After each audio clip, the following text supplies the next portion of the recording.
ni nee naa ñu ni nee naa ñoo bokk réew mi ñu ni nee naa ñu ni nee naa nanu yaatal géew bi ñu ni nee naa ñu ni nee naa ñoo bokk réew mi ñu ni nee naa ñu ni nee naa nanu yaatal géew bi. asalaamaaleykum mbokk téléspectateur ADI TV ñu am mbégte bu mag dellusiwaat fii tey ci studio bi di leen présenter la nouvelle émission Pencum Diaspora tey ñu am ci mbégte ak contentement bu mag di ci dalal suñu frère suñu xarit Ibrahima Niane nekk syndicaliste à la CGLE di ci dalal ci beneen côté bi Cheikh Tidiane Seck nekk président ASOS bi ñu war fi daje nag waxtaanee tolluwaay politique fii ci Italie ak ci Sénégal Ibrahima ñoo ngi lay ziar de dalal. maa ngi leen di fay di leen ziar di baal ñëpp ak di balu ñëpp ak. waaw jërëjëf Ibrahima sëñ Cheikh. waaw ñu ngi leen di nuyu di baalu ak ñëpp. di ziar ñëpp Alioune di am mbégte ci invitation bi nga xamante ne invité nañu leen ko fi tey di nuyu à travers seeni télécaméra. moo dem doomu sénégalais moo dem doomu adama bu ñuy seet à travers. jërëjëf sëñ Cheikh sëñ Niane ñu del si premier pàcc bu njëkk bi war a waxtaanee ci politique fii ci Italie ñu gis ne récemment donc am na une nouvelle coalition bu nga xam ne sosu na ba gouvernement bi nekk Italie sosu muy PD ak Cinque Stelle mouvement Cinque Stelle bu Di Maio ñu bëggoon a xam sa jàngat ci cette coalition bu nga xam ne tout le monde jàppoon nañ ne c'était impossible. waaw xam nga am politique moom rien n'est impossible. maanaam conditions yi mooy boole nit. te boo xoolee ni système élection départ en Italie ak ni muy fonctionner ak seen système majoritaire bi pour nga am majorité bu gouverner dafay jafe donc il faut ay coalition di am dama waxoon ne bu coalition ki génn comme premier parti muy mouvement 5 étoiles comme ni ñu koy waxee ak Ligue du Nord xam ne moo jëloon 3e ñoom ñaar ñoo àndoon pour gouverner. bi ñu ko defee dem nañ utiliser ko 14 mois fonctionné wul. mu daanu donc ci daanu boo xam ne peut-être dinañ ci ñëwaat ci kanam bu daanoo donc président de la république am na droit incaricaat beneen premier ministre parce que loolu ci coobare président la def parce que constitution moo ko conféré comme loi mu mën a tànn ndax amaat nañ majorité boo xam ne ci biir parlement bi war nañu mën a essayer pour continuer. donc chaque jour foofu li tax ma njëkkee loolu mooy. daf ne ñu bëri ñu ngi naan lan moo tax mënuñ delluwaat voté ji. mais vote bi c'est pas obligatoire parce que mandat législature bi 5 ans lay durer. comme ni ko constitution bi prévoir. donc président boo xoolee ne majorité bi nga xam ne nii dafay am confiance su 2 raamu parlement bi. ci parlement bi lañ koy mën a vérifier donc président bi ci loolu la sukkandiku déglu groupe yëpp ñu xool bi ñu gisee kat ne ki jëloon P ak ki jël 2 ñoom nee nañ mën nañoo jéem a àndaat pour liggéey mu jox leen ñu doog a ñëw ci parlement bi nag. la demande confiance au parlement bi mu jàll comme ni ñu ko gisee ci fan yi donc ñoom ak seen programme ñu ne ñoom ñuy jéem a gouverner. mais coalition boobu pourquoi ñoom demuñu élection wax nga ko léegi ne président bi permettre nañ ko bu ñu amee majorité bi à 50% kon donc dañ jàppoon ne PD ak mouvement Cinque Stelle ñoom ñaar bu ñu boole woon ëpp nañ 50% loo tax ñu mën a jàll. waaw xam nga du sax question 50% maanaam majorité raamu parlement par exemple boo xoolee. député yi 630 la. sénateurs yi nekk 315. donc bu fekkee ne 630 la 630 yooyu bu fekkee am nga moitié bi plus 1 donc war nga mën a gouverner. c'est vrai ñu bëri duñ nangoo risqué parce que bu fekkee majorité bi ñu am dafa risqué dafa tuuti dañuy éviter parce que am na providimento yoo xam ne bu nga ñëwee ci biir parlement bi mën nga am embuscade pour daanu parce que si sa biir parti sax am na ñoo xam ne loo xam ne duñ ko mën a voter donc chaque jour. dañuy xool ne bu ñu amee daal lu ëpp 20 wala 25 députés en plus ñoo xam ne mën leen garantir. majorité bu doy ñu jël. Sénat bi si la gën a délicat parce que Sénat bi dafa am ay sénateurs yoo xam ne sénateur à vie lañ. yoo xam ne ñu ngi ci biir groupe mixte yi nekk ci biir donc loolu lépp da nga koy calculer bu fekkee yaa ngi converger pour am majorité. donc président loolu lay déglu parce que xam ne ñaari groupe yi bu ñu boolee am nañu loolu moo tax mu jëlaat risque bi ne leen acca dem leen parce que 10 jours lañ leen may. bu fekkee président incaricare na premier ministre ne kii mooy premier ministre bi nga xam ne moom laa jox leen ngay dafay dem ci parlement bi entre 10 jours bu fekkee am na confiance parlement bi. ministre yi doog a mën a ñëw nag juraare bu juraare pare na. kon donc gouvernement bi day def suite ba 2023. loolu parce que président bi xam na ko parce que loolu tax moo taxoon ci ginnaaw man la alliance bi peut-être mën nañ ko tuddee alliance contre nature parce que ñaari parti la yoo xam ne bokkuñu woon programme mais dafay am contexte booy toll bu fekkee ne yow kenn décidé woo parce que da nga bokk ci communauté européenne dafa am ay engagement yu signé am contexte économique boo xam ne si lañ toll donc est-ce que jar na jël risque demaat te gisoon nañ droite bi ni mu commencé waat am doole indi audio ci biir réew mu nga xam ne beneen mouvement boo xam ne destra subversive la boo xam ne ñu ngi doon jóg si mais boo xoolee li tax li indi li war na mën a du bett analyste politique yi parce que boo xoolee ci élection président communauté européenne bi parce que boo xoolee ci européen 73 députés la Italie di am mais xam nga léegi moo ëppale woon sax ci nombre de députés yi mais bi ñu demee ba war a far Van der Leyen bi nga xam ne moom lañ teg comme président bi mouvement 5 étoiles dafa dem voteel ko te léegi voteelu ko donc foofu rek nit ñi waroon nañ xam ne am na lu doxul mais lan moo tax ñoom ñu voté ko lan lañ leen dig lan lañ leen wax ak lan lañ gisoon ci Ligue du Nord ak lu ñu ragaloon ci moom ba bi gars yi demee ci sommet Biarritz bi presque boo xoolee gouvernement italien foofu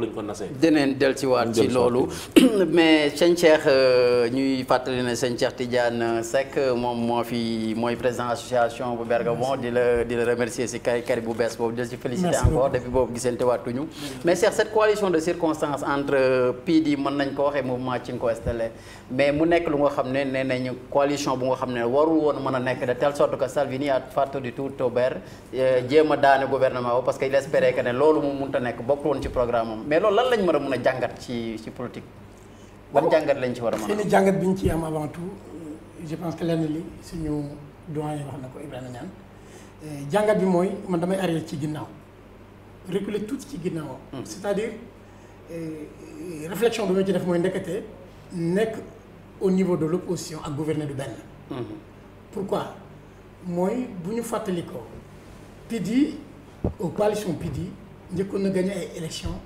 mais en réalité amuloon majorité pour mën a gouverner. avec Renzi. Alors non avec Bersani. Bersani waaw. c'est lui le premier def contact ak Movimento Cinque Stelle pour mën a am majorité pour gouverner. bu fekkee yéen a ngi fàttali ko. Movimento Cinque Stelle répondre non. bu ñu fàttali ko rencontre spectaculaire lañ def. dañ dem au niveau de l'Assemblée. au niveau au bureau de ministère. wax ni ñoom rencontre bi dañ ko bëgg a def en direct. streaming. effectivement pour ñëpp seetaan ko.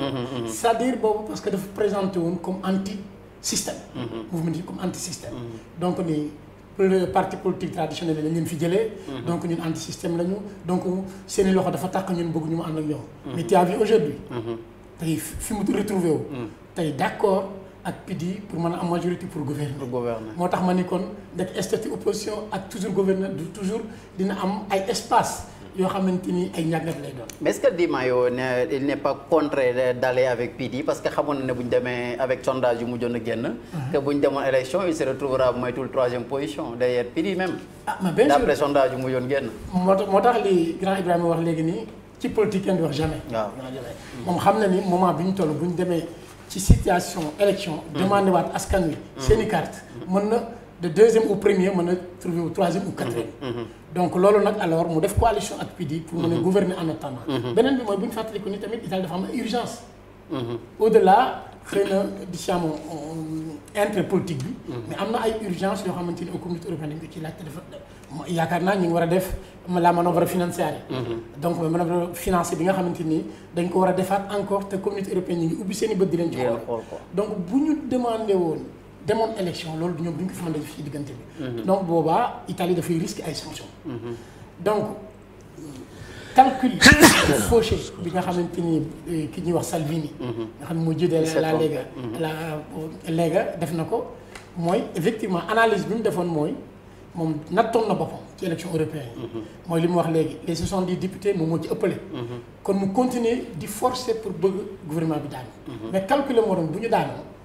comme que coalition contre nature la entre moom PD mënul nekk élection la ñuy dem te bu demee élection day xalaatu woon loolu bu demee élection day gagné mais calcul politique la mu nax ko loolu tax mu daanu donc ñun nag analyse bi ñu ci def mooy ñun surtout en tant que citoyen en tant que immigré en tant que sénégalais li ñuy ñaan rek mooy coalition bu mel ni bu fi nekkoon yàlla bu am parce que ñun gis nañ ni peut-être am na ci ay doxalin ay loi xëy na ñoom syndicalistes yi ñoo ci gën nekk ay experts ay loi yoo xamante ni nii ñoom baaxul woon surtout ci citoyen mais baaxul woon surtout ci immigré yi moo tax ñun boobu xëy na bëgguñu ko waaye nag kenn du jugé benn gouvernement.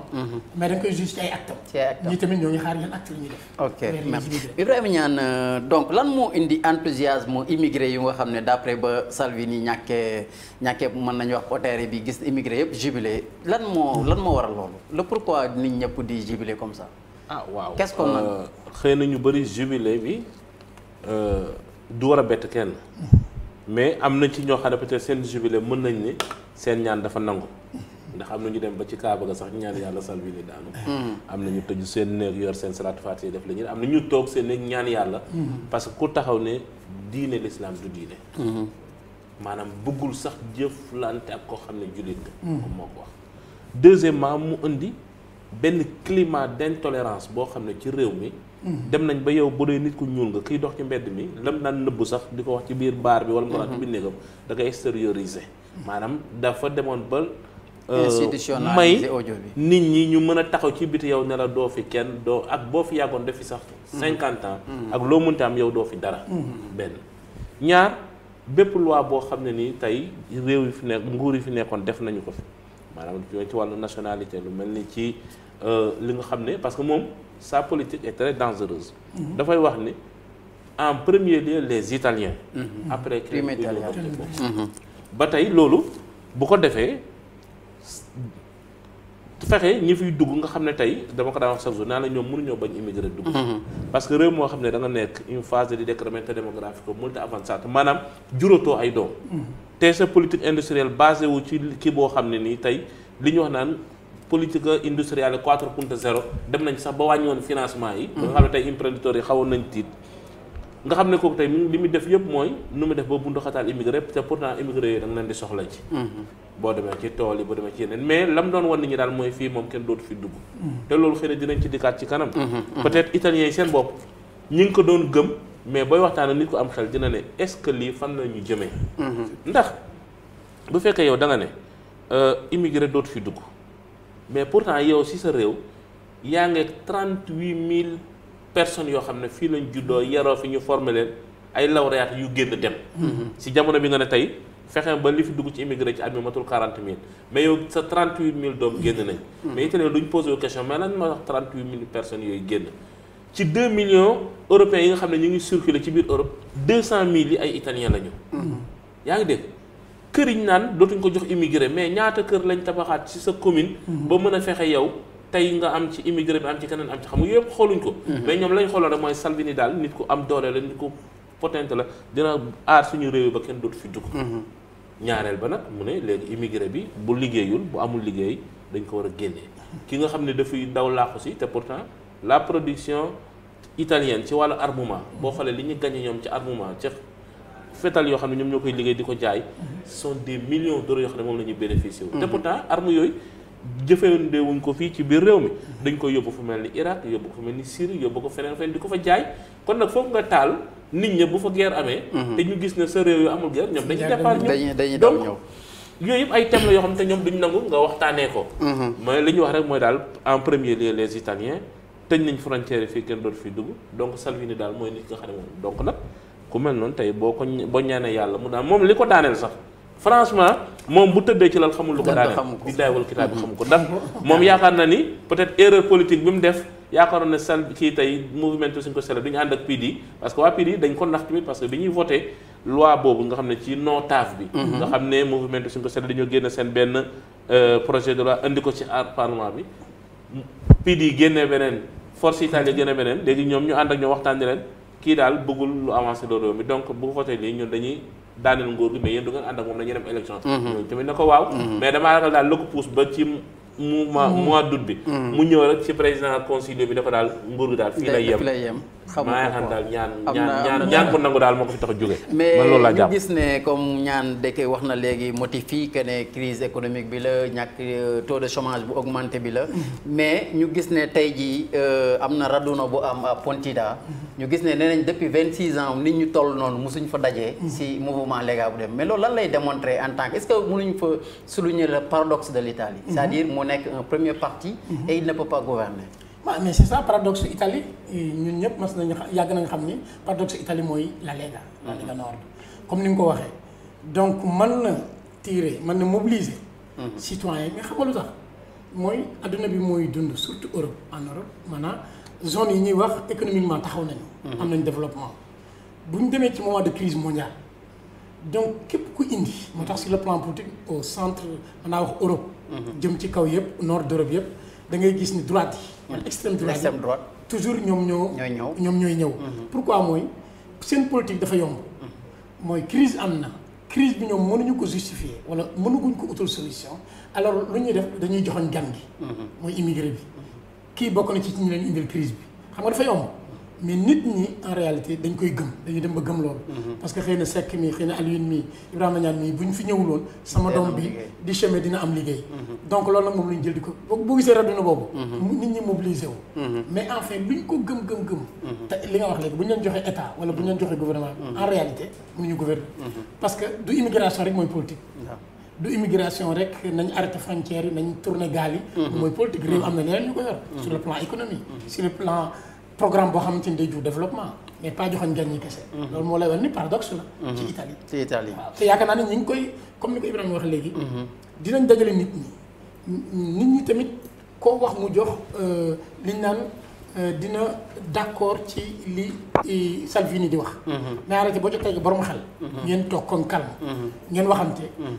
conscience am dina ñëw ci ni effectivement dina ñëwaat xam ni du gan yi ñoo indi crise bi.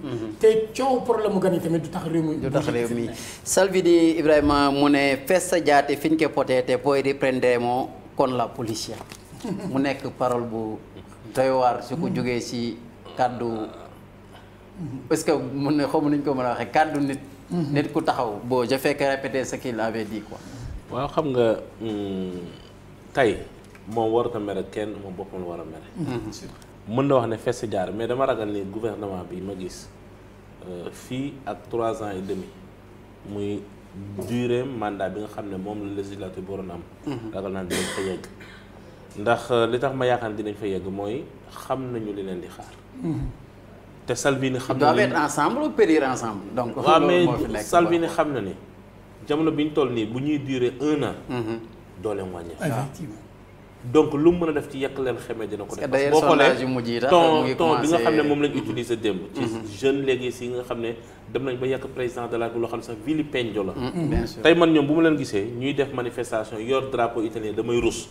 ndax ci ginnaaw ñoom gis nañu ndax naan drapeau italien bi nañ ci sax nettoyer seen suuf. mais ñun léegi ban taxaw tufli ci drapeau bi. tey ñu ne ñoom ñooy défendre l'Italie prima donc contradiction yàgg na ci politique. li ma xam mooy moom actuellement. yaakaar na ni ñii duñ dem dañu war a daanu te ñii du ñoom rek ñooy décider. y a la communauté européenne derrière. parce que Italie dafa bokk ci ñi nga xam ne ñoo créé communauté européenne. indebolimento bu Italie débolé delloo ginnaaw dooleem wàññeeku dafay répercuté wu ci zone Union européenne bi. boo xoolee sax seen ministre bi nga xam ne moom lañ dénk tey finance yi. daanaka mën naa ne la ñoom choisiruñ ko. mais Christine Lagarde ak ñeneen ñoo ko choisir parce que dafa am benn pacte bu mu war a garantir. boo xoolee spread bi danaan dem ba 200.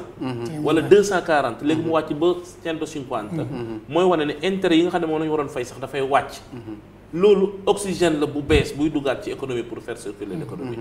la mentalité salviniana bi mu wax naan 15% ñiy liggéey dañoo war a fay taxe 15%. te pourtant liggéeykat yi nga xam ne ouvrier yi ñu ngi fay au minimum 23 ba 35%. ci IRPEF nga jël koo xam ne da nga naan maa ngi moom nañoo bokk benn liggéey bi ñu man miy liggéey ci usine bi doon métal mécanique. di fay 23% ci IRPEF. ki nga xam ne tey dafa def partite IVA maanaam doon la liggéeykat boo xam ne moom boppam autonome. di gagné mun naa am double man li may gagné maanaam man mun naa gagné 30 000 euros ci at mi. moom mu gagné 60 000 mais ñoom ñu may ko mu fay 15% man may fay 23%. donc bu fekkoon ne tey ñi dajaloo foofu ñoom ñi ngi xalaat dañ naan mais pourquoi loolu xam nga loolu inégalité lay doon te ci constitution bi dafa am article boo xam ci constitution daf ne. citoyens yëpp ñoo war a fayandoo taxe mais en fonction ci li ñu gagné. de leur revenu loolu moom c'est. donc la progressivité des taxes. dafa war a am mais moom dafa ñëw dana koy def ko 15%. pour ñenn ñi donc loolu mooy wane ne. moom it ci ginnaawam am na ay kàccoor parce que. bu fekkee réew mi am na ñoo xam duñ fay taxe. te boobu léegi ñu ngi def évasion fiscale te évasion fiscale mi ngi coûter presque 150 milliards. ci économie Italie tey te xam nañu ñii ñoo kat dinañ xeex parce que boobu nga def politique sociale il faut nga am xaalis. pour nga am xaalis nag il faut nga dem fa nga ko war a jëlee. fa nga ko war a jëlee mooy ñu war a fay te fayuñu. ñi doon fay nag nga wàññi leen ñoom it parce que ñi fi toog tey ragal naa ne ci fan yi danañ gis bokk bu ñu ko deful ragal naa sax ne syndicat yi tamit dinañ wàccaat ci den wàccaat parce que li ñu war a wax loolu mooy ne attention du question rek ne yéen a fi sës donc yéen a fiy toog parce que seen accord bi ñetti parti mi ngi ci benn bi mouvement 5 stèles xam na ni boo demoon élection dafay wàcc day daanu PD mën na am ne 20% bi dana ko jëlaat mais ren si li mu def dafa ko rek pour baax parce que xam na ne groupe parlementaire yi nekk ci parti démocratique moom moo leen fi tegoon te tey nouveau secrétaire général du parti démocratique bii nii tey bu demoon élection bu ñu dem élection dafay effacer ñi fii ren si tegoon indi fi ay nitam donc ren si disponibilité parce que bu njëkk xamoon nañu d'accord ci mouvement 5 stèles donc tey bu ci d'accord du question bëgg réew mi rek mais intérêt politique la mais Zingarete moom nga xam ne mooy secrétaire général parti démocratique moom it est-ce que d'accordoon na donc soit boo xam ne dañ ko ko imposer pour mu def ko donc tey ñoom ñëpp kenn defu ko ci pour intérêt réew mi tout court mais def nañ ko pour sauver seen kii mais def nañ ko it pour loo xam ne moo mën a téye tey ba droite bii tey duñ gouverner parce que buñ gouverner lépp loo fi defoon dinañ ko yàq te buñ ko yàqee pour nga reconstruire day jafe. merci sëñ Cheikh Tidiane yow mu nga xam ne da nga jiite une grande communauté sénégalaise bu nekk Bayroko ñun sénégalais dañ lañu war a taxawee pour ne pas dire les immigrés en général pour ayutaare aussi cette gauche là bu nga xam ne ñoom tey desra bi bu ñuy politique immigré la ñuy wax ñun tey commune ba mu dëkkoon ba ñu demee ba ñu xam ne vraiment le syndicat le maire bu génn bi nga xam ne gauche la woon dañ dugg ci kër yi naan bu gagné dafi indi profug yi mu jigi mu dëpp vote bi ba gars yi rawee leen 50 points genre yooyu ñun nag léegi immigré yi wala parquet Sénégal nan lañu war a taxawee pour freiner cette extrême droite bu nga xam ne daanaka mu ngi commencé di am benn. Alioune da nga wax point bu intéressant bu am importance pourquoi mu am importance mooy malheureusement. ñun immigré yi néew na ci. koy dajal ci mbedd waxtaan ak moom ci politique italien mu am lu mu ci xam. te loolu danger manquement la parce que réew mi nga nekk di fi dund di fi suturloo. fi ngay liggéeyee. say doom nekk fi di fi juddoo ci ku fi yor famille. mais bu sa famille ne ko dem fi nga nekk des années. xam nga kër ngay ñibbi. te joxe benn importance wala intéressé wu ci vie politique bi ngay dundee. lu dangereux la. ay manquement la. yoo xam ne peut-être xëy na laaj na ay waxtaan laaj na orientation. mais deuxième point bi mooy ñi ko xam. ñi conscient ci loolu naka la ñu war a organiser woo ba li nga wax ñu jéem a jàppale parti politique yi jëm gauche te ñu jàpp ne ñoom ñoo ñu gën jege. pour arrêter extrême droite yi. mooy. ñu conscient ci ni surtout nag yaakaar naa y a beaucoup d'immigrés sénégalais même non sénégalais yoo am ay nationalité am passeport am droit de vote tey Alioune boo doon wër ci mbedd mi di laaj immigré yi am passeport ndax élection yi dem nañu voté taux pourcentage bi dama voté ji da lay rusuloo loolu yaakaar naa du futu kenn mais futu ñun la en tant que immigré te mooy nekk nañ ci réew am fi ay droit xamuñu ko xam ñu lu ñu mën a def fii jeune xawma province bu Brescia mais province su Bergamo am na fa ay communes yoo xamante ni wóor na ma ni ña fa am passeport italien bu ñu mobiliser woon ni tey candidat bi lañ bëgg a fal candidat boobu mooy fal. ci pourcentage votant kon donc ñun am nañu rôle bu mag bu ñu war a jouer fi mu toll nii. en tant que association je pense que ñoo ngi ci doon wax par rapport ak li ñu naan suñuy petite rencontre yi ñu mën a dajale nit ñi. di leen orienter vers loolu. ma wax la benn anecdote et c'est pas anecdote ci moment. ci programme association ASUSBE au niveau de Bergamo dafa am benn journée bu ñuy def tuddee ko takkusaanu yonent bi sallallahu alayhi wa sallam fi ñu àlloon salle année yi passé ñu bind fa demande encore pour jël salle bi maire bi ni ñu man de bëgg naa leen koo jox mais comme que dama nekk ci élection xawma ndax man la ñuy renouveler waat wala déet kon donc jël leen sama waaw mais itam bàyyi leen ko parce que bu keneen ñëwee. di leen ko jox mën na leen ko bañ a jox. dañ ko dund. keroog ci jour bi ñuy commission de pilotage bi dajee ñuy réunion pour loolu ma ne leen lu am importance la benn mooy nañ ko ñaanal mu gañe parce que bu gañewul salle bi duñ ko am. te déjà ñun invité nañ nit ñi ba pare. deuxième bi mooy képp ku xam doomu sénégalais bu am passeport ci commune boobu. nañ ko woo ni ko na génn dem voter diw.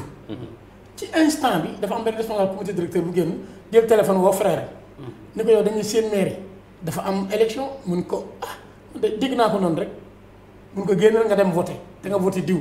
parce que suñu takkusaan yonent bi salle bi daf cee aju mu génn keroog bi mu ñëwee ci moom ci boppam bi mu ñëwee ci jour bi yonent bi ñëw na ci rencontre officielle bi ñëw na moo koy wax mu reetaan mu ne ah bon da ngeen mujj mobiliser Sénégal yi mën ko bàyyi. mais Cheikh est-ce que loolu dañoo mujj mobiliser le Sénégal pour ñëw voter. est-ce que loolu c'est pas aussi l'échec des élites qui étaient ici wala ñun boobu du suñu échec parce que manque de sensibilisation boobu de nit ñi xamuñu war nañoo voter ñun ñu nga xam ne dañu jiite ay communauté wala boog bu ñuy wax ñu leen ñu ñuy déglu est-ce que tamit ñun nekkul na la faute ñun ñoo def lu ñu war a def.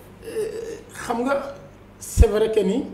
parce que on est là depuis presque 30 ans. te Bien il sûr. parle que ne en France partout dans le monde lu ko changé mooy loolu les immigrés vont voter. Bien sûr. donc gars yi tenir compte. certes que ni responsabilité yi am na partagé xëy na ñun comme ni nga ko waxee jiite des communautés am nañ ci ay part de responsabilité ci wàllu orientation maanaam ñi ko njëkkoon a gis njëkkoon xam loolu waroon nañ def ay orientation waaye tamit da ngay xam ni suñu conscience collective donc surtout doomu sénégalais bi ñu maîtriser lañ mën a wax conscience collective bi dafa compliqué am na ñoo xam ne boo leen di wax ci domaine boobu dañ naan ah gars yi politique la ñuy waxtaane fekk xamuñu ni politique bi mi ngi suñuy tànk te ëllëg daf ñuy defal li ñu naan xaw ma mbaar la xaw ma boo xam ne suñu tànk mën nañ ci dugg. conscientiser nit ñi certes que ni bokk na ci suñuy responsabilité moo tax ma ne commencé nañ ko mais nekkul lu yomb en tant que doomu sénégalais ci conscience bi ñu am ci dégg-dégg bi ñu am ci wàllu politique xam nga bu njëkk à l'époque da nga daan dajeeg am moodu léeg-léeg ma koy wax xale yi suñu jeunes yi fi nekk. léeg-léeg ku ma nuyu damay téye sa loxo ni ko foo nekk da ngay jàng man ko lay jàng mu ni ban classe nga def année bi nu mu demee ba xale yi ku ma ci gis da nga may jéem a daw pour bañ ma laaj la c'est-à-dire lu ma ci jublu mooy pour wax leen ni dañu am ay défis yoo xam ne ñoom ñoo ko relever ñoom xale yi. ñoom ñoo war a ñun dañu échoué ci cadre boobu parce que dans les associations pour nga gis journée bu nga xam ne dañ ciy woote particulièrement vous man je suis vos événements mais jafe na nga gis journée wala ay journée yu nga xam ne dañ koy organiser jëmale ko ci wàllu woowu on dit l'intégration mais xamuñu ne la base aussi dañu war a dem voter ji bokk ci instance yi mais bu ñu voté wul duñu vote duñu faire mais yaakaar naa ça c'est grave comme ni nga ko waxee léegi France au niveau de France peut-être xëy na dañuy gën a am yaakaar naa ci wàllu histoire immigré ñoom ñu gën a yàggale au niveau d'Italie mais Italie tamit jàpp naa ne ñu ngi changé am na ay mouvement sax yu judd ñu tudd leen ay non-vi cittadini ay immigrés nationalité yu nekk lañu ñu am ay citoyens nekk ay citoyens italiens ñu ngi jéem a organiser wu kaaka ni ci niveau province yi naka la ñuy def ba bu ñu gisee un candidat immigré d'origine d'immigré ak fu mu mënti dëkk ñu jàpp ne kii am na les qualités wala am na li nga xamante ne war na xëccoo ci commune bi mais tout simplement benn conseil kon daal am ngeen ci programme yenn am nañ ci ay association programme yoo xamante ni comme association pour gën a taxaw ngeen ci programme gars yi ñaan est-ce que ñun war nañ yem sur le rôle d'être un courtier parce que un ami m'a dit un courtier mooy élection yi ñëw na voilà benn candidat ñëw gis Alioune Ba ànd ak moom mu koy présenter communauté bi di ànd ak moom ci daayira yi ak ci association yi après ces élections mu disparaître est-ce que war nañoo yem si ce point rek d'être des courtiers. nañ delluwaat ginnaaw tuuti. parce que dafa am loo xam ne da ngay nekk ci biir wala nga nekk ci biti. c'est vrai la première vague d'immigration li leen yëkkati woon moo doon am lu ñu yóbbu seen kër tabax kër takk jabar dem ñibbi. daawuñ participer ci dara. parce que booba da nga daan gis kuy liggéey 12 heures de temps par jour. parce que booba liggéey doole la. technologie avancé wul woon noonu boobu diitaay yu bëri fa ne daaw fekk robot. bi ñu commencé robotiser la yenn heures yi wàññeeku yenn liggéey fatigue wàññeeku donc nit ki am plus de temps. man je me rappelle bi ñu daan dem di jàngi le soir dañu daax naa mais yéen vous êtes fous naka ngeen di ñëwee fii ak liggéey bu métti bi ni ngeen liggéey pare dem di jàngiwaat par ngoon. xam nga donc mentalité boobu noonu ñi nga njëkkoon fekk si mentalité bi ñu yoroon boo fexuwul rek ci mentalité boobu ngay continuer te pourtant loolu nag moo ñu pénaliser ba. bi ñëw dans les années 2000 2005 2006. ba xale yi fi commencé juddoo ak yeneen nouvelle génération bi ñi nga xam ne tey ñi nga di seen doom yi. regroupement familial yi am si la benn mentalité commencé di changer. mais beneen mentalité fi mu changé tamit jëmul tamit ba tey si participation de la vie effective bi nga xam ne moom la ñuy dund. maanaam xale yi peut-être football yi wala dem baal yi wala yeneen peut-être ñu ngi si yooyu. ak daayira yi tamit. daayira yi jël na tamit temps ci lu bëri. mais ci biir loolu nag si la ñu waroon profiter former suñu jeunes yi. former wu ñu nit parce que mënoo dëkk ci dëkk dafa fay taxe comme ni ko nit ñi di fayee lépp loo xam ne lu citoyen war def nga di ko def mais beneen la ca des maanaam. donc ñun defuñu lu ñu waroon def. déedéet surtout les élites. comme non yéen ñu ko xam ne wax dëgg man damay commencer ci sama bopp. donc c'est vrai autocritique dafay baax maanaam critiquer sa bopp. bala ngay critiquer keneen.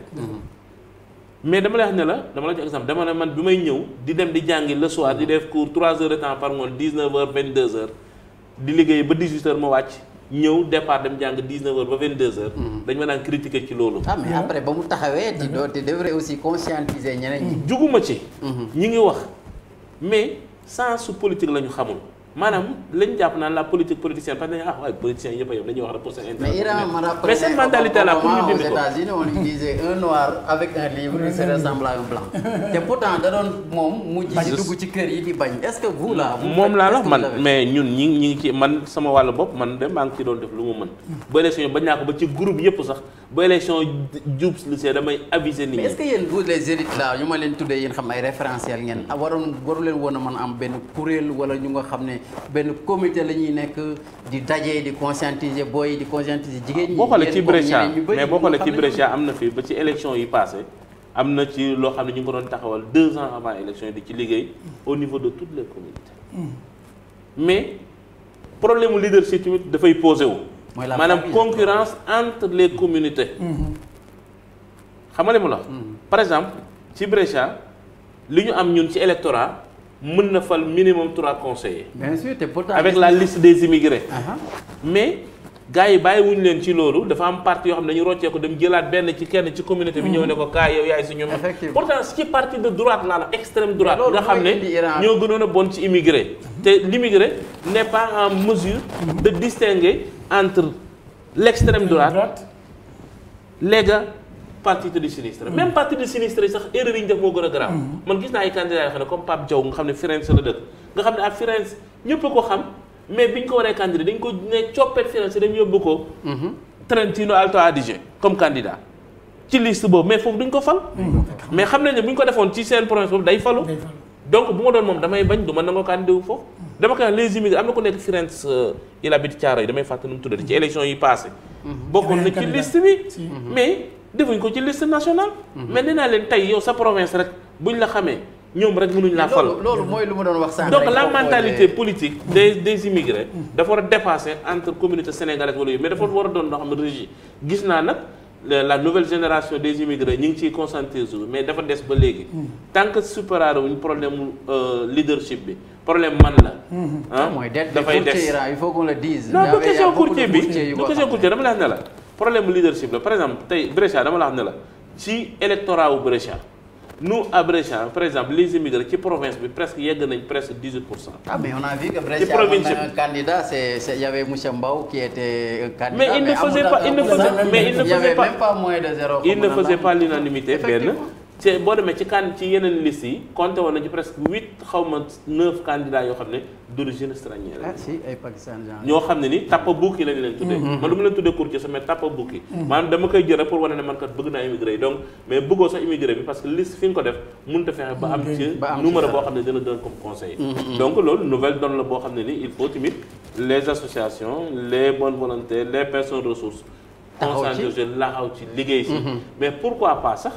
créer un mouvement boo xam ne d'origine immigrée donte parce que ñoom ragal nañ ko ñoom actuellement ñu ngi ciy bàyyi xel ñi ngi fexe ci seen liste yi di ci boole ay immigré mais pour jéem a casser rythme boobu waaw donc idée la boo xam ne ni pourquoi pas ñu lancer ko liggéey ci te yaakaar naa ne war naa mën a mais ñu bàyyi seen Cheikh mu def quelque kii foofu bala ñoo tëj ce point qui est très important analyse bi ma fi bëggoon indi rek mu nekk tamit lu dangereux c'est-à-dire wax na léegi nii ci biir immigré yi am na ci ñoo xam ne mënuñu distinguer gauche droite ak centriste ñu mënuñu ko distinguer mais risque bi fi am mooy maa ngi koy wax ci moment yi ci rencontre yi ñuy def ma leen benn risque bu grave mi ngi ñëw mooy parti droite yi par rapport ak idéologie wala seen politique bi ñuy mëne dañuy dem ba wàll ci les immigrés di nga dox ci mbedd léeg-léeg nga dégg benn immigré doomu sénégalais mu naan la Salvini arrangé gars yi dañ fee bëri mënuñ fee ñëw. gars yi nag dañ fi bëri ñoom ñëpp mënuñu fee ñëwandoo. te xamul ne moom ci loolu la ñëwoon. c'est tellement dangereux. mooy di l'égoïsme boobu quoi. égoïsme c'est extrêmement grave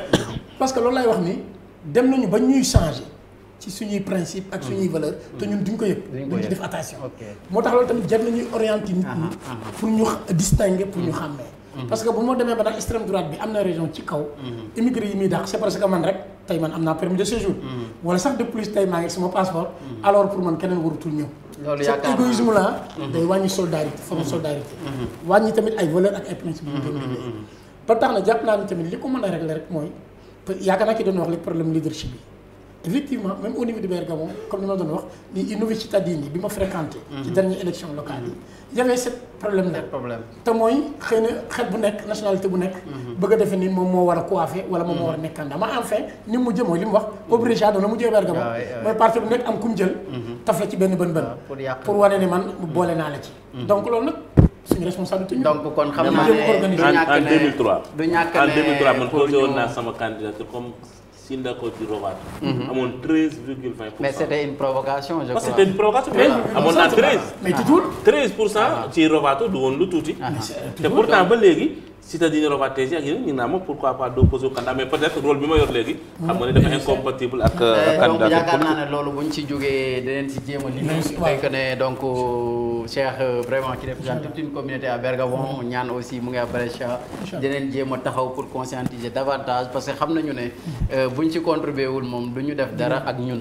donc loolu moom mu doon ñu leer donc ñu loolu nag di ñu may ñu dugaat ci beneen point bi démb ñuy rappelé wu rek ne suñu maam Abdou Aziz démb la woon anniversaire am bi donc vraiment ñëpp di ko bind di ko bàkkee ne 40 ans zéro faute et mu nekk lu nga xam ne nag donc c'était benn personnage bu nga xam ne historique la woon bu nga xam ne moom boo waxaat nit ñi dañ koy déglu on se rappelle tous de son discours historique lors de l'enterrement de Lamine Gueye mais qu'est-ce qui se passe ñaan lan moo indi problème bu nga xam ne fu mu toll nii personne ne dit plus rien du tout au Sénégal en parlant des régulateurs sociaux. ah waaw man de peut-être foofu sama wax du ci neex gannaaw bu ñu ñaanale suñu maam Abdou ku nekk xam na li mu représenté au Sénégal te waxoon na ko ci dëju Lamine Gueye. ñeneen Lamine a ngi nii tey. fii mu tëdd ku nekk seqoon na fekk moom lu ne. waaye tey anamu mi ngi nii tey. donc na nit ñi jaamu jiwaat yàlla. kenn ci yéen mënul wax tey ne àjjana la jëm. kenn mënu ko cee wax yaakaar rek lañ ci am. ak ndomba tànk ci yàlla jamono yëpp xam nga kooku. amul woonu ragalu wax nit ki dëgg te dégg naa maanaam Sidi Ahmed moom ko nettali doomam. nee na bind na lettre jox ko Maguette Diouf ne ko demal joxal ma ko Abdou Diouf Abdou Diouf yaakaar na lettre bu lu nekk moo ca nekk ba mu ko bëgg xam nga lu mu ko wax ni jumaa waree askan bi noonu la la waree del génn di julli ci jumaa. est-ce que loolu Sidi Ahmed moom ko nettali ma toog. deneen ñëwaat mu ne moom moo ko wax moom lettre boobu Pape Makhtar Kébé mi ne ko dem jox ko Maguette Diouf Maguette Diouf jox ko Abdou Diouf. xam nga ku ñeme woon ak président de la ne ko ni jumaa waree jullit yëpp la la waree kooku amutoon lu mu ragal wax mais boo koy def na day fekk nga njëkkee ko sa bopp. parce que loolu nag tey mooy li xaw a manqué. ci régulateurs yi mooy li xaw a manqué mooy am benn autonomie boo xam ne ni soxlaaloo nguur dara. lu dul loo xam ne dafa jëm ci jàmm yàlla yi. jërëjëf ñaan ci introduction boobu loolu daf ñuy permettre benn transition rek ñu dugg ci cas yu nga xam ne ñaari cas la yu nga xam ne temps yi lëmbee na Sénégal boo ñoo ngi koy jéem a fooyee mais yaakaar naa ne ku ci nekk am na droit jaxe ci sa point de vue mooy le cas de pharmacie Guidon on se rappelle que ne le responsable dafa xëy ne 5000 yi mu daan may gars yi ñuy julli kenn dootu ko fi def. ñu indi fi coow gars yi bàyyi ñu indiwaat le cas de institut Sainte Sandark sëñ Cheikh lan ban appréciation nga am ci loolu. waaw non sama appréciation bi ngeen di wax sànq ci point bële manquement bi ñu am ñi ñu tuddee ay régulateurs sociaux ñu manqué c'est-à-dire dafa am benn Serigne Cheikh Ahmed Tidiane Sy boo xam ne désordre dafa dugg ci diine ji. désordre dugg ci politique bi c'est-à-dire li mu bëgg wax mooy bu ñu demee ba léegi ñëpp ñooy wax ci diine ñu waroon wax dootuñu wax dañuy noppi parce que boo waxee ñu am neneen li ñu tuddee man loolu laa jàpp ni loolu moo xaw a jur Sénégal alors par rapport vis-à-vis yi nga wax man dama jàpp ni réew mu nekk dafa am nañu yoon temps yi la passé xam nga da nga wax tudd diine. yaakaar naa yaa 4 ans de cela ñu ma doon defloo benn thème au Rimini doon ma waxtaanloo ci wàllu constitution italien. bi may def ay recherche ma def recherche ci constitution américaine fu la jógee. bu français bu Italie bu Sénégal. là ma am lu ma seetlu ni ndekete premier article constitution yëpp. kenn ku nekk. le non urgence bi nga amoon. mooy ce premier article constitution. Amérique liberté lañu amoon problème.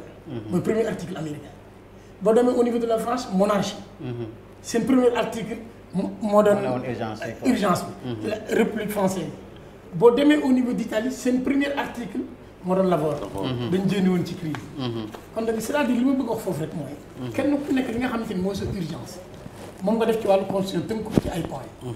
et ma jàpp ni bu fekkente ni dañu wax ni Sénégal urgence bi ñu amoon tubaab bi ñu ko indil moo tax boo xoolee suñu nit suñu premier article constitution Sénégal lan la wax Sénégal pays laïque la parce que français yi dañoo yàkkamte woon teel ñoo baare di wax ni fii du république islamique mënu nekk république islamique donte dañuy wax ne à 95 wala 98% musulman lañu français yi teel a indi premier article constitution Sénégal ni république laïque la pour barrer religion mais nag comme que république laïque la te constitution moo ko bind ñun fa lañ ko fekk nañ ko respecté te mooy lan mooy laïque dañu waroon définir moom lan mooy laïcité je pense que mooy en tant que état en tant que régime warul am benn inspiration religieuse mais nit ki am na liberté pour def diina man néew ma la damay julli ci sa école peut-être waaye nag am naa droit sa pause nga dem julli ci pause ma dem julli ji néew ma la ci classe bi laay xabri di julli kon maa ngi tooñ mais am naa droit kay pause bi 10 minutes ma wàcc moo amee espace ma julli kenn waru ma imposer na lay solo bu ma solo ngay gis sama bët di gis sama génn man ma identifier li kii diw la mais li ci des ban kii la lay déranger je ne comprends pas moo tax léeg-léeg tamit damay wax vous les journalistes là léeg-léeg ñu damay wax ne léeg-léeg ñu def ay loo xam ne débat la mais fekk faux débat la parce que dañ ko waroon jàll mooy mais nag problème bi mooy li tax muy nekk débat te faux débat la mooy ki war a tranché dafa tranché ki war a assumer ses responsabilités nii la bu ko deful day nekk faux débat loolu moo tax ñu ëlbati ko si ñaan est-ce que loolu dafay indi manque d'autorité wala lan la qu'est-ce qui se passe avec ce qui nous gouverne lu tax ñu noppi waxuñu dara heureusement ba Serigne Mbaye génne parce que ragal naa loolu moo sax bloqué situation bi parce que Serigne Mbaye Sy Mansour daf ne mais ana ñi war a wax ana député yi ana ñi fii ngalti di wax te gis lii mais est-ce que on devrait attendre que waaw mais dama lay wax ne la moo tax man la raisonner si problème waaw bu ñëpp waxul tamit dana am koo xam ne am na fu muy yegg responsabilité dina ko may ne ko lii mënatuma ko noppee ndax y a deux choses yoo xam ne dafa grave te nit ñi bàyyiwuñ ci xel mooy le retour de la colonisation française au Sénégal rampante point la boo xam ne il faut ñu duut ci baaraam waxtaan ci parce que école bi mënul am fit jàpp nga ne ci quelque chose de am na lu nekk ci gannaaw école bi amul fit parce que état la ak loo mënti wax force reste à la loi ndax bu fekkee réew nga am sa charte constitution kenn ñemu ko bafoué wa illa si sa débolette sa yow lay joué xam nga jullit dañuy wax naan chaque jour jullit mais ñun il faut ñu interroger waat suñu bopp parce que bu pharmacie gi koo ñemee ne leen dootu leen fi julli te ay jullit ëpp fa di fa liggéey am na lu doxul parce que bu fekkee yow man maa lay liggéey la te man du ma jullit te ma gis ne yow jullit gi ngay woote di nga julli julli juróom mais du la tere fen du la tere naan du la tere jëw sa mbokk du la tere sàcc du la tere wax loo xam ne du dëgg bu yàggee da lay poser question ndax kii li mu nekk dëgg la xaaral ma seet la ko nag ndax li muy wax dëgg la parce que julli rek du julli kese dafa am yeneen yu ci làmb benn deuxièmement école bi mënul imposer parce que règlement intérieur école bi il faut ministère de l'éducation nationale daf ci am cër mais est-ce que ministère de l'éducation les inspecteurs du ministère de l'éducation nationale dem nañ xool lii école bi teg ci ban règlement la ko teg ndax règlement boobu bi ñu ko génne ñoom waxoon nañ ko ministère waxoon ko ministère bi ñu ko waxee ministère est-ce que ministère intervenir na génn ci li nga xam ne dafay ñuul mu ne lii ak lii dafay violer charte réew mi donc da ngeen koy dindi bu fekkoon ne loolu am na ragal naa ne école bi du yegg si foofu ba école bi nag demee ba yegg fenn fi oo ñu mettre ko ci administration provisoire way laaj ñu tëj école bi parce que nag Sénégal mënoo fa nekk ne leen nag kii muuru du fa dugg wala yooyu parce que ci école publique bi kii takk Alxuraan mu ngi fay dugg parce que waxuñu daara alxuraan wala leneen mais ci école publique bi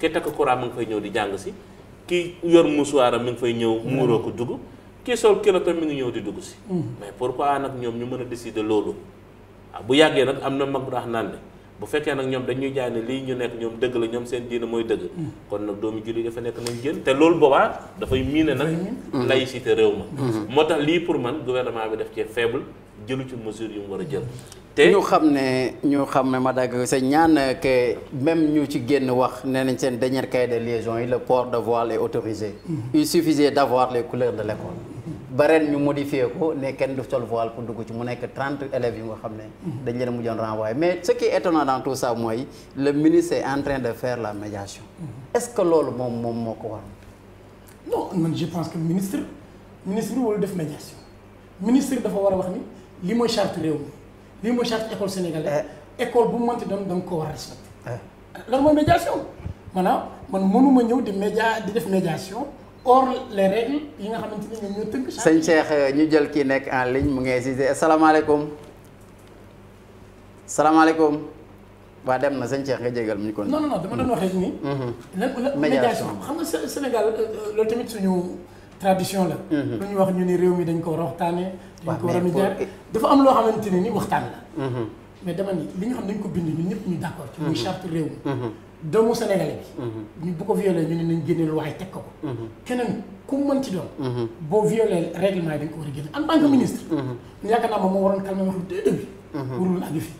dañoo waroon dem woo administration école bi ñu ne charte réew mi li la wax ci wàllu école na la war a fonctionner wax ji foofu la war a dem. ak ban urgence lañ am ba réviser cette règlement intérieur ren. kenn xamu ko moo tax li doyen Ibrahima doon wax léegi man du ma ko exclure que ni peut-être ni ñu ko tuddee que ni ñu colonialisé woon. néocolonialisé dafa mel ni dafay ñëwaat ndegam demoon na. bu fekkee demoon na. dafa mel ni am na beneen forme bu mu bëgg a ñëwaat. te loolu nag lu dangereux la. te yaakaar naa dafay feeñ fi fépp du problème mu rek école. mais yaakaar naa dafay feeñ ci yeneen fànn yu bari que ni ñu ngi koy indiwaat ci niveau Afrique ci niveau Sénégal particulièrement fi ñu dëkk ñun ci yeneen fànn yu bari loolu jar na def très attention. bu ko defee nag loolu en tant que état moom moo war a am fulla. ñun immigré daan nañu ko wax. c'est-à-dire daan nañu wax ni pourquoi doomu Sénégal à l'extérieur dama ko bëgg a lié rek. la mooy responsabilité état. pourquoi doomu américain bi tey mën naa wax ni Italie gi ñu nekk bu ñu gisee doomu américain ci waxin tey. ci wàllu respect dama naan dañ koy nuyoo ñaari loxo. te pourtant dafa ñuul comme man de. bien sûr mais bu ñu xamee nationalité américaine dañ koy nuyoo ñaari loxo bu dee Cheikh Diagne Seck ñu xam ne dama tëdd fu ñu ko moom mais Sénégalais la benn loxo wala sax bu la neexee duñ ma nuyu. xam nga lu tax. mooy état bi moo ko jox boobu respect. jërëjëf Cheikh mu ñu jël ku nekk en ligne asalaamaaleykum. asalaamaaleykum. maaleykum salaam. yaa nañ leen sëriñ bi. ñoo ngi lay delloo ziare kookan la ak fooy wootee. man la Ndiouga Mbow di wootee Lekko. Ndiouga ñoo ngi lay ziare bu baax a baax. yaa nañ leen li waa DSA yi. di la daral ci émission Pencum Diaspora. sant nañ leen bu baax a baax. alhamdulilah Ndiouga. vraiment c'est le porte-parole de réew mi ñaan. ñu ngi lay fay. di félicité aussi président. parce que macha allah xam-xam bi leer na. léegi rek du président Cheikh Seck di wax ci affaire constitution. damaa ubbi léegi rek constitution italienne di ko liiraat. di xam ne xam-xam rek moo wóor. te li Cheikh di wax ñaan di ko wax lépp lu leer naññ la. waaye li ci des nag moom mooy ñun Sénégal nag ñoo war a am taxawaay. gis nga problème yëpp li ñu di wax ñun rek ñun ñoo war a am taxawaay surtout ñun les musulmans. parce que jël nañu ba yóbbuñu foo xam ni ñun xamatuñ fan lañ jëm quoi. te la fi nag dañ ne nit ki boo xamul fa nga jëm da ngay dellu fa nga jóge woon. tey jii mënuñoo toog ci affaire Jeanne d'Arc bi rek laay wax. école boo xam ne existe na depuis très longtemps ay jullit nekk fa ay catholique nekk fa ñu jékki-jékki ba tey jii en 2019 ñu doog a génn ab règlement intérieur ne lii warul mën a nekk. donc am na mbir yoo xam ne daal war nañ koo gëstuwaat bu baax. am na mbir yoo xam ne war nañ cee taxawaat bu baax xoolaat ko nag. waaw vraiment dama yàgg ci ligne bi. merci Ndiouga. damaa gis nga invité ñaar ñoo xam ne ñaar ñu am solo lañ ci dëkk bi. wax dëgg yàlla gëj naa wax ci télé gëj naa wax ci rajo. mais dama ne ñaar ñi il faut ma woo rek pour ñoom ñaar quoi. jërëjëf Ndiouga merci. di la gërëm yéen di gërëm waa DSA yi ñu ngi leen sant yi salaamaaleykum wa rahmatulah. jërëjëf Ndiouga ñu del si ñaan vraiment ñu resté si école institut Sainte Jeanne d'Arc. bon on se rappelle tous que ne institut français yooyu yëpp da daan nekk France da daan mu daan def financement bi mu daan gérer école yi mais on a vu récemment que parce que école yooyu ñoo ngi bokk ci association des établissements français de l'étranger comme nu mu amee ci yeneen dëkk yi mais dem nañ ba ci biir France demoon na ba génne loxoom tax ci financement bi moom moo tax ñu dem ba ñu augmenter les inscriptions pour mën a fay école yi xam nañ aussi que ne même dem nañ ba ñu fay jàngale test d'entrée yi ñuy def ak concours yi tax biir ambassade de France dañ koy defee kon donc Iran moi je crois que est-ce que mën nañu am beneen perception sur cette chose bu nga xam ne ceekeel am na lu nga xam ne mu ngi ci gannaaw lu kenn waxul kenn. dama la wax ne la ci ginnaaw la colonisation française dafa dellu si waat waxuma ko nii par hasard parce que boo gisee la présence française au Sénégal à travers ses institutions à commencer par l'ambassadeur de France ni muy occuper les médias sénégalais ak ci lii xew biir Sénégal am na lu doxul. mais loolu est-ce que mondialisation bi indiwoo ko. mën na ko indi mais xam nga lu ma dul d'accord. la résistance non violente bi amoon Sénégal ba nga xam ne tey moo taxoon français yi dellu ginnaaw ci lu bëri. ñi amoon fayda ci jamono boobu ba léegi seen i nit a ngi fi. dama ne la tey école française ak foo munti doon. boo xasee ne ci territoire u Sénégal. am na des accords entre les pays. mais nañ génne accord bi ñu teg ko ci ko taabal ñoo xam accord bi lan la wax. bu fekkee accord ba dafa permettre français yi. ñu jël la loi française ñëw ci biir territoire u Sénégal. peut-être 4 colonies yam amoon dellu si waat. muy Ndar ak Tëngéej jël feneen lu ko fa juddoo doon français. ñu xam ne loolu moo dellu si bu fekkee loolu dellu siwul nag la loi sénégalaise moom mooy doon liy primé ci lépp lu fay taxaw. man loolu laa wax. dama ni bu fekkee ne école boobu tey dafa am statut spécial boo xam ne ñun xamuñu ko nañu ne lii mooy statut spécial buñ ca d'accord baax na buñ ca d'accordul tamit ñu waxtaan ci mais bu fekkee amul statut spécial des sénégalais jàng fi di fa bindu di fa jàng. sénégalais bi nag tey mun na doon jullit.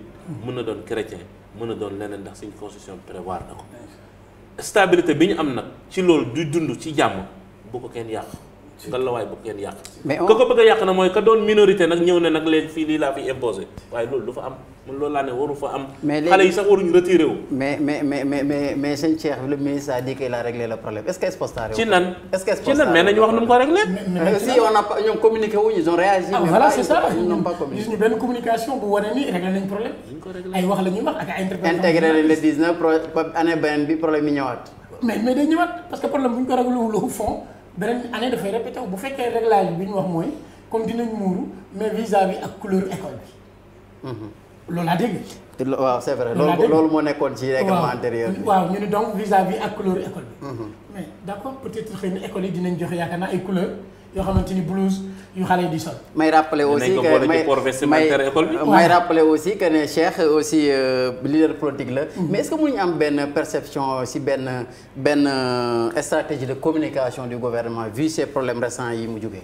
taxul mu soulever tous ces problèmes là pour jéem a naskondare benn parce que depuis coow lu jóg fàtte nañ lu bëri ah.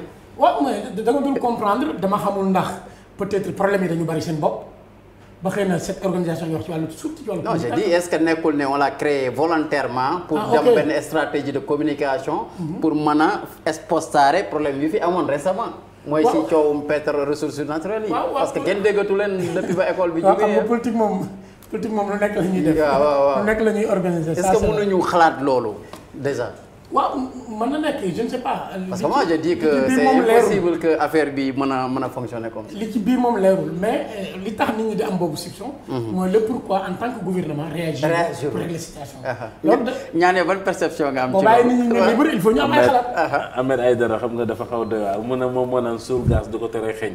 mais apparemment pendant 2 semaines l'État a souffert. mën nga exposer problème bi man ci problème bu gaz man la ma ci doon wax rek mooy. non gaz ñëwaguñu je dis que est-ce que lii nekkul benn stratégie de communication mise par le gouvernement pour jéem a. non je ne pense pas que ni gouvernement bi ci yab naa leen lool mais ragal naa ni seen ci di responsabilité yeggul foofu. booy jouer ci question de religion nga xam ne réew mu tàkk moo ko taal. pour man franchement nag ak lu ma leen yab yaakaar naa ne loolu warul ko mën a nekk. la ma xalaat daal mooy. problème boo xam ne dañ ko sous-estimé woon. yaakaar ne ci suuf lañ koy bëla mu ëpp leen loxo. donc nag man la ma ci wax rek mbir daal boo ko bëggee leeral. boo bëggee mu leer ñu dootuñ ci waxati. génneel contour yëpp teg ko ci ko table di communiquer nit ñi ñu xam. solution bi lan la parce que góom it pour nga faj ko il faut nga xoos ko. nettoyer ko. dindi problème ba ci am doo ko mën ci taf kol mais boo ci tafee kol te désinfecté ko. dafay am infection ñu jël ki nekk en ligne mu ngi xaar depuis salaamaaleykum. maaleykum salaam. waaw ñoo ngi lay ziare yow la kan ak fay wootee. Aliou Ba maa ngi lay ziar bu baax. ñoo ngi lay delloo ziar ko kan la. man la Vieux Malick. non Vieux Jong man sama teewaay sax waroon na fa nekk tey mais xam nga rek xaw a xat moo taxoon boobu mënu ma ñëw quoi. waaw Vieux ñoo ngi lay ziare bu wér-wér. ñi ngi ziar grand ñaan ak Cheikh. di rafetlu émission bi. merci waaw di la wax ne nag comme école boobu tamit. muy gendarme bi quoi. maa ngi am yaakaar ne bon ñoom li ñu bëgg dinañ ko am quoi. mais lan lañ bëgg. comme muuru bi ñuy bañ ak affaire yooyu quoi. comme que ñoom ñoo yore seen i note di ko joxe. bon am na loo xamante ni buñ ko bëggee tamit foofu lañ koy dindee quoi. waaw mais ñëpp xam nañu ne élèves yooyu tamit nee nañ élèves yi nga xam ne la yu mucc ayib la ci wàllu éducation daanaka représenté nañ école bi tax ci ay concours yu bëri ci wàllu performance. sëñ Jong ñoo ngi lay déglu.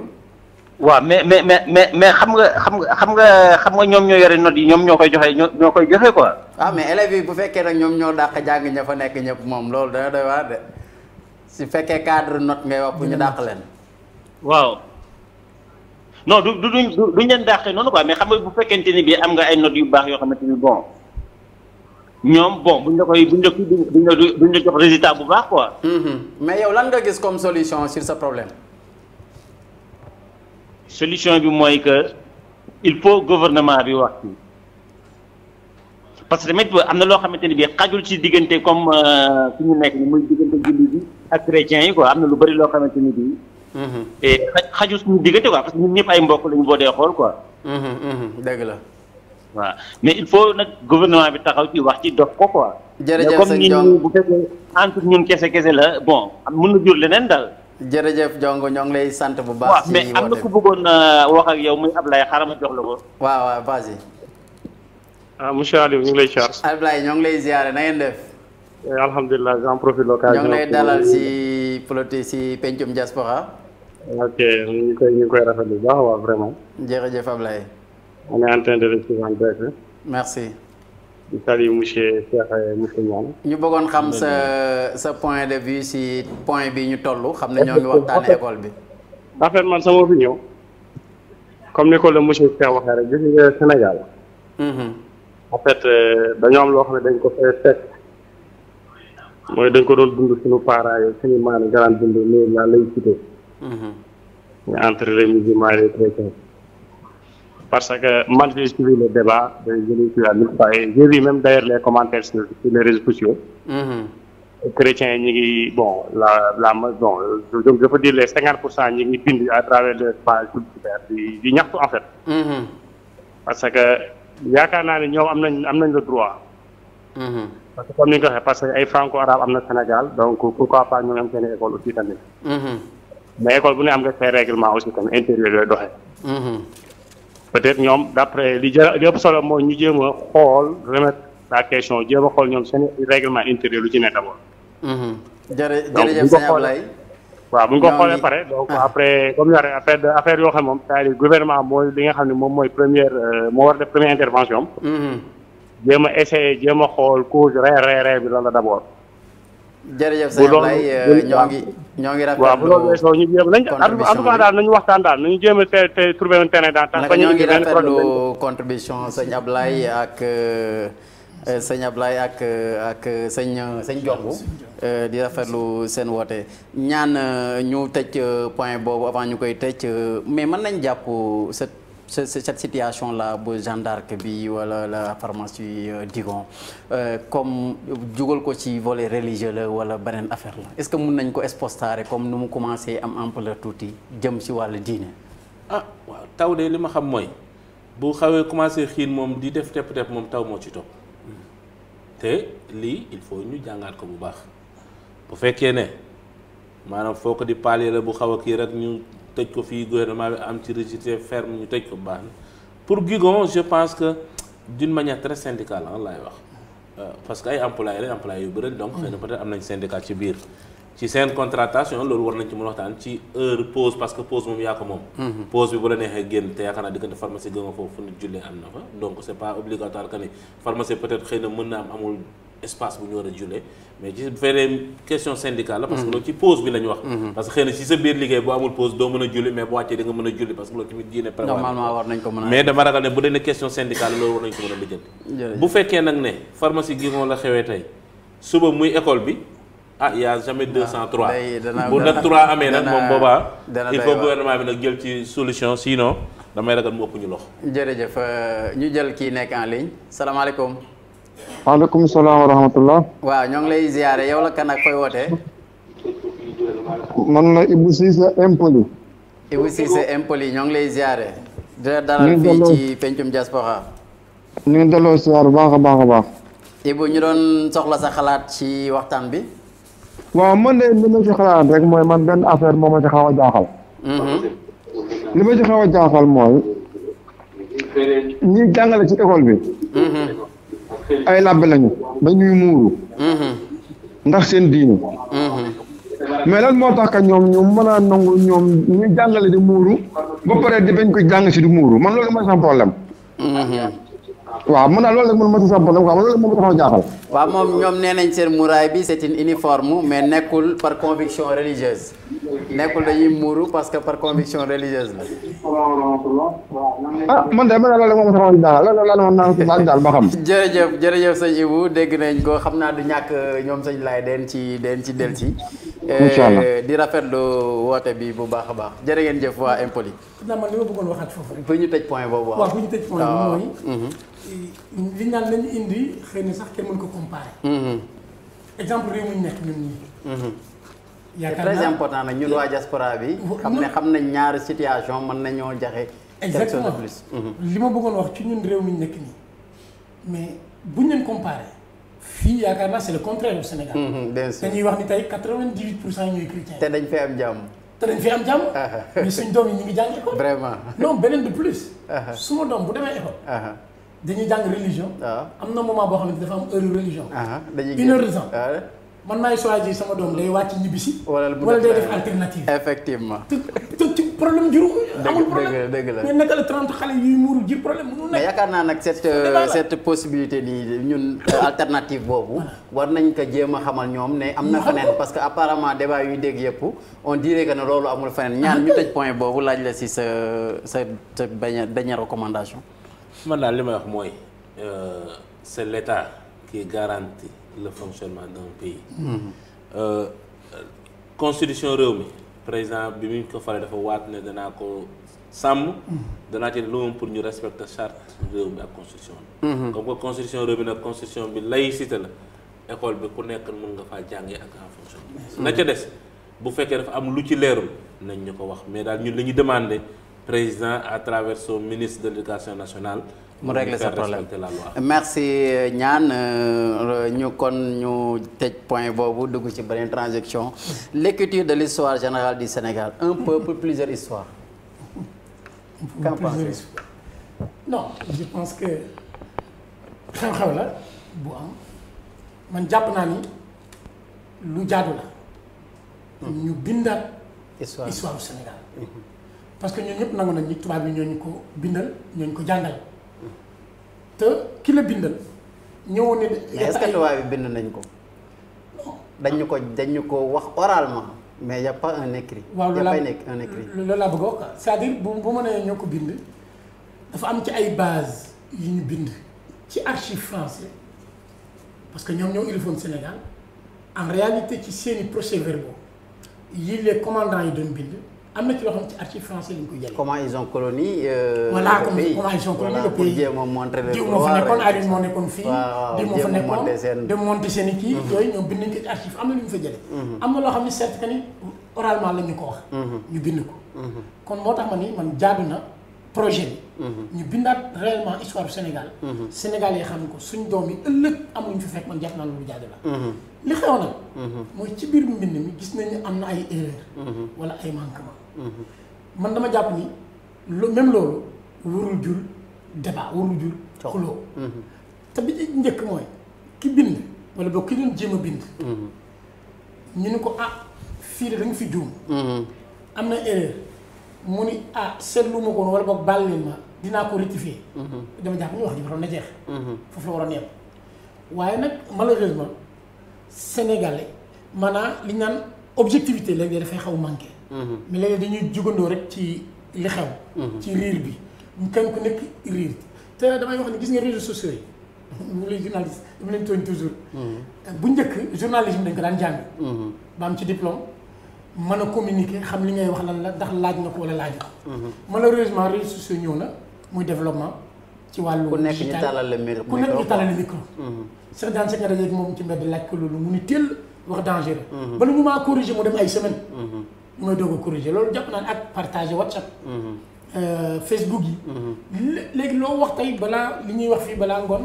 wala ñu ngi koy seetaan direct. wala boog dana wër àdduna bi yëpp. donc loolu tamit jàpp naa ni jar nañu tàggataat ci. nit ñi doomu Sénégalais yi. surtout xale yi.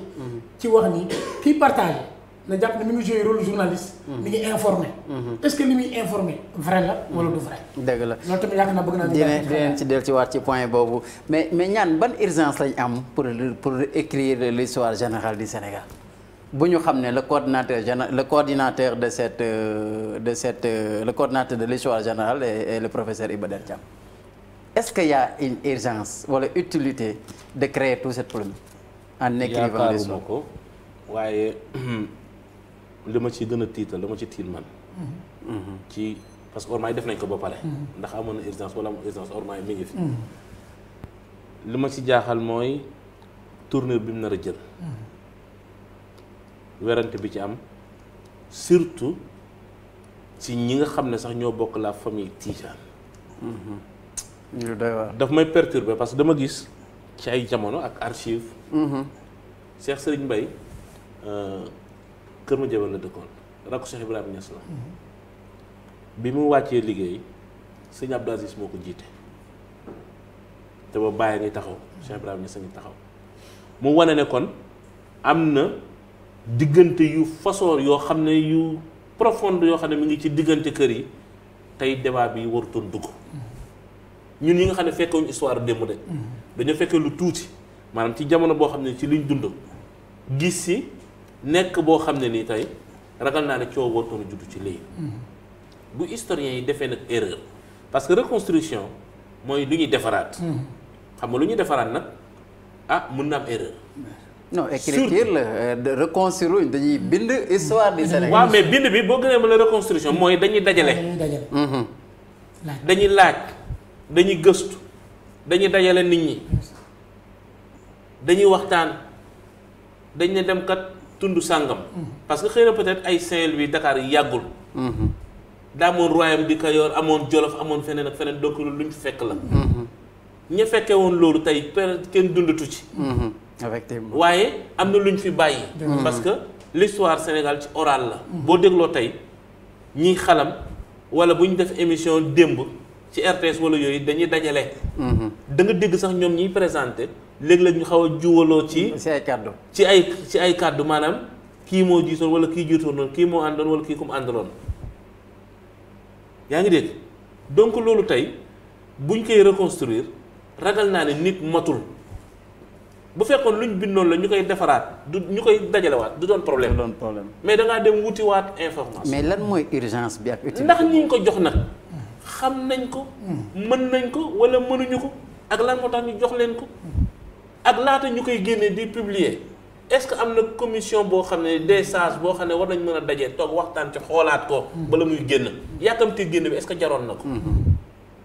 parce que réew nag il faut moom histoire. que ñu bind ko. wala mu doon loo xam ne dafa am ñu koy paasante. ñi koy paasante nag ay nit lañ parce que tey am na ci boo demoon tey ci baytul muqaddas wala nga dem feneen tey boo demoon tey Israël tey fa nga xam ne fa la kii nekk Jérusalem boo demee tey ci jumaa yi fa nekkoon tey caabi jooju dafa am koo xam ne moo koy yor famille la ñoo koy indi ñooy tëj ñooy tijji kooku tey ku nekk ba mu ko jëlee mën na la man daal sàngam lañ ma ko joxoon kii moo koy kii lii moo tax joxoon ko donc yooyu ay histoire la yoo xam ne dañ ko fee fekk man ragal naa ni urgence mën na am parce que réew mi il faut moom histoire sëñ bi te jamono biñ toll jamono bu moderne la donc li nga ci mën a dajale pour def ko fi mu doon loo xam day des solo mooy ñi déteniroon affaire yi vu que ne kenn nekkatu fii ñan fan ngay jëlee cette waaye nag gëm naa ni man dama jox benn exemple tey boo xam ne maanaam dañ ko fee fekk ñun gëm ko ñu dul ko te kaset yaa ngi fi boo xam ne Baye moo ne Serigne Abdou jiite ko waaw bu bàyyi ne Serigne Abdou Aziz jiiteel Serigne Mbaye mi tëdd waaw am na lu tax ñooña tey seeni sët wala seeni doom tey waruñoo nangu problème am fa yaa ngi dégg fi may waxee bu loolu amee ñoom war nañoo mën a toog waxtaan ndax xëy na ba Seydi Hadji Malick di dem Fass wala ba Alaaji Abdoulaye di dem Fass ñoom ñun fekkewuñu ko mais ak lu mu gàtt-gàtt tey ñi fi toog tey dinañ wax ne kat sama bàyyi nettali woon na ma nàngam te Sidy Lamine am na lu mu wax ci benn débat yàlla na ko yàlla yërëm am na lu mu waxoon ci benn débat na ko nit ñi dem xoolaat dafa tranché ci lii donc moo tax ma ni coow li jaru ko médiatisation bi jaru ko parce que la muy yàq moo ëpp la muy defar merci ñaan coow li jaru ko médiatisation bi jaru ko mais ñoo waroon a dox loolu ñoom ñoo yëkkati coow li parce que gis nañu vraiment comme nu mu wax famille Tidiane bi la gën a jógee gis nañ ci waa Ñaseen yi tëpp wax nañ xalifa yi wax nañ ñeneen ñi wax nañ gis nañ aussi les Lébu ne Iba Der na def attention et d'ailleurs nee nañ le coordinateur de l'histoire générale du Sénégal est sous haute surveillance d'ailleurs y a donc ñoo ngi garder këram parce que mën na c'est normal parce que mais est-ce que donc loolu noonu tey nekkul ne ña waroon a dajaloo waxtaan dem seeti ko wala ñu seeti cette commission ñoom ñoo enflammé affaire bi que ne ñu ngay wax noonu ay partage wala ñu koy. non mais li nga wax noonu loolu ñëpp ñoo ko témoin c'est-à-dire dama jàpp ni mais je pense que nag am na benn partie moo tax toujours commencement bi nga naan ñan ñooy ñi waroon wax dañu waxul. parce que ñi war a wax yaakaar naa loolu lañ def dafa am ñu jàpp ni ñoo war a wax ñu wax mais nañu waruñu wax ñi war a wax nañ parce que mooy ñoom yónnee nañu. ci commission bi tontu na leen ñoom nee nañ loolu doy na leen ñu ngi toog di dem kon ñi ci des di wax ci média yi ñoom ñoo warul wax mais jàpp naa ni kilifa yi war a wax nañu. beneen bi rek mooy c'est-à-dire man bëgguma woon sax vraiment ñu yàgg xam nga lu tax. dafa sensible. non du problème sensible. mais nag foog ñu waxtaan ci ko. non waxtaan bi jàpp pencoo ko quoi. non ñu pencoo ko. waaw non parce que dafay metti ñu pencoo ko yombul du yomb pencoo bi jàpp na non du yomb c'est-à-dire xam nga lu tax. mooy damay wax toujours ma répété peut-être xëy na kenn ku nekk ak gis-gisam. mooy faux débat la ñuy wëlbati mu nekk débat. des utilités. parce que bu ñu demee di interpréter texte bi ni ñu ko bindee. école la wala du école physique la. jiw élève la ci woon dama jàpp ni ci principe lañ doon wax. mais comme que erreur la nangu nañ ñu erreur la nañ ko dindi. mais bu fekkente ni ñu ñooy wax dañoo war a bind suñu histoire parce que réew bu amul histoire kenn mënu ko identifier kenn amul foo ko askanale te ñun ndekete ñun kese bu ñu bàyyi mënuñu ko bind. mais est-ce que nangu nga ne yow tubaab yi archives yu bëri yu yore nanguwuñ ko publier pour bañ a créer cette polémique. man dem naa Aix-en-Provence sama benn xarit ma fekk ne ma nañ dem ci bibliothèque ma woon la des écrits de Serigne Touba. waaw mais tubaab bi lu ñu xam yëpp buñ ko nanguwuñ ko publier. parce que day bañ polémique. déstabiliser moo tax ma ne est-ce que c'est le moment bii pour ñu bind l'histoire du Sénégal. mais kon la nekk le moment. est-ce que ndax ñun am nañ moo tax nag ñenn ñi naan est-ce que utilité jar na ko wala jaru. mais est-ce que àgg nañ ci. parce que c'est un peuple avec plusieurs histoires. waaw mais ndax àgg nañ fa pour def ko kay. effectivement war nañ ko def. parce que en tant que bu ñu tuddee Sénégal ak Sénégal ba mu nekkee Sénégal la mu nekk war nañoo mën a bind histoire am li ñu wax kay mooy commission bi mu paree ci loolu jàpp naa ne ba la ñu ko woon publier war nañoo def pencoo ak yeneen i sages mi si daan waxee pour que xëy na gën a rek perfectionner li nga xamante ni war na génn. voilà avant d'écrire boobu parce que boo publication moom yaakaar naa ne boo leen si woowee tamit dana indi. non xam nga dajale dañuy wax ni commission bi am na ay commission maanaam ñi ko yor am na commission yu bari. ay pàcc yu bari ay experts yu bari ñu nekk mais bi nga dajalee ba pare nag. bala ngaa bind waral nga dajale ak yeneen communauté sage. yoo xamante ni li ci erreur ñu rectifier ko bala moo génn loolu laa jàpp mais man jàpp naa ne bind bi Sénégal dañu war a bind. lan mooy responsabilité état bi ci cette situation. la responsabilité de l'État xam nga bu fekk loo commissionné rek maanaam boo doonu responsable da nga doon responsabilité solidaire. maanaam di nga ci am benn part de responsabilité parce que yow yaay garanti. gannaaw ba ñu xamee ne l'État a donné benn financement bu am doole. pour ñu def des recherches. parce que c'est l'État qui commissionne ces travaux. maanaam bu ko defee am ay termes de référence. man terme de référence yooyu xaw ma ko. donc mënuma aventurer wu wax ndax ñii liñ def baax wala baaxul. li ma mën a wax daal mooy. man li ma xalaat mooy. réew mënul ñàkk histoire il faut moom histoire. bu fekkee nag jamono boobu bind peut-être avancé wutoon noonu waaye man li ma wër mooy mag ñoom bind nañ tey koo dem kër goo dem dinañ la génneel ay correspondance yu amoon ci diggante mag ñi loo xam ne peut-être Seydi Hadji Malick bindoon na ko bàyyi fi wala bindoon na ko jox ko lettre yónnee ko ci diw parce que amoon nañ de très bonnes relations ñoom man ci sama xam-xam nga ne xaw ma dara mais rek li may déglu ci seen njaboot bu ñu toogee ñoom parce que seen njaboot yi man gis naa ay débat yu bëri yoo xam ne tey ku mel ni Boucar Niang nga xam ne Médina la dëkk ku gëstu ci histoire wala ku mel ni doomu Alaaji Ibrahima Niass mi ngi ambassadeur la xam na ci benn ambassadeur nekk Cissé la sant yaakaar naa non Serigne Aliou la tudd Serigne Aliou Ibrahima maanaam France la doon jàngee donc dañuy def fii ay conférence mais damay dégg ñuy waxtaan ci diggante ni mag ñi séqewoon te li ma ci dégg ñoo xam même oustaz Barham Diop yàlla na ko yàlla yërëm daan def fi ay débat def fi ay waxtaan te dama daan dégg muy wax yu xool sax ci diggante relation yi moo tax man la ñi xam ñàkkuñ fi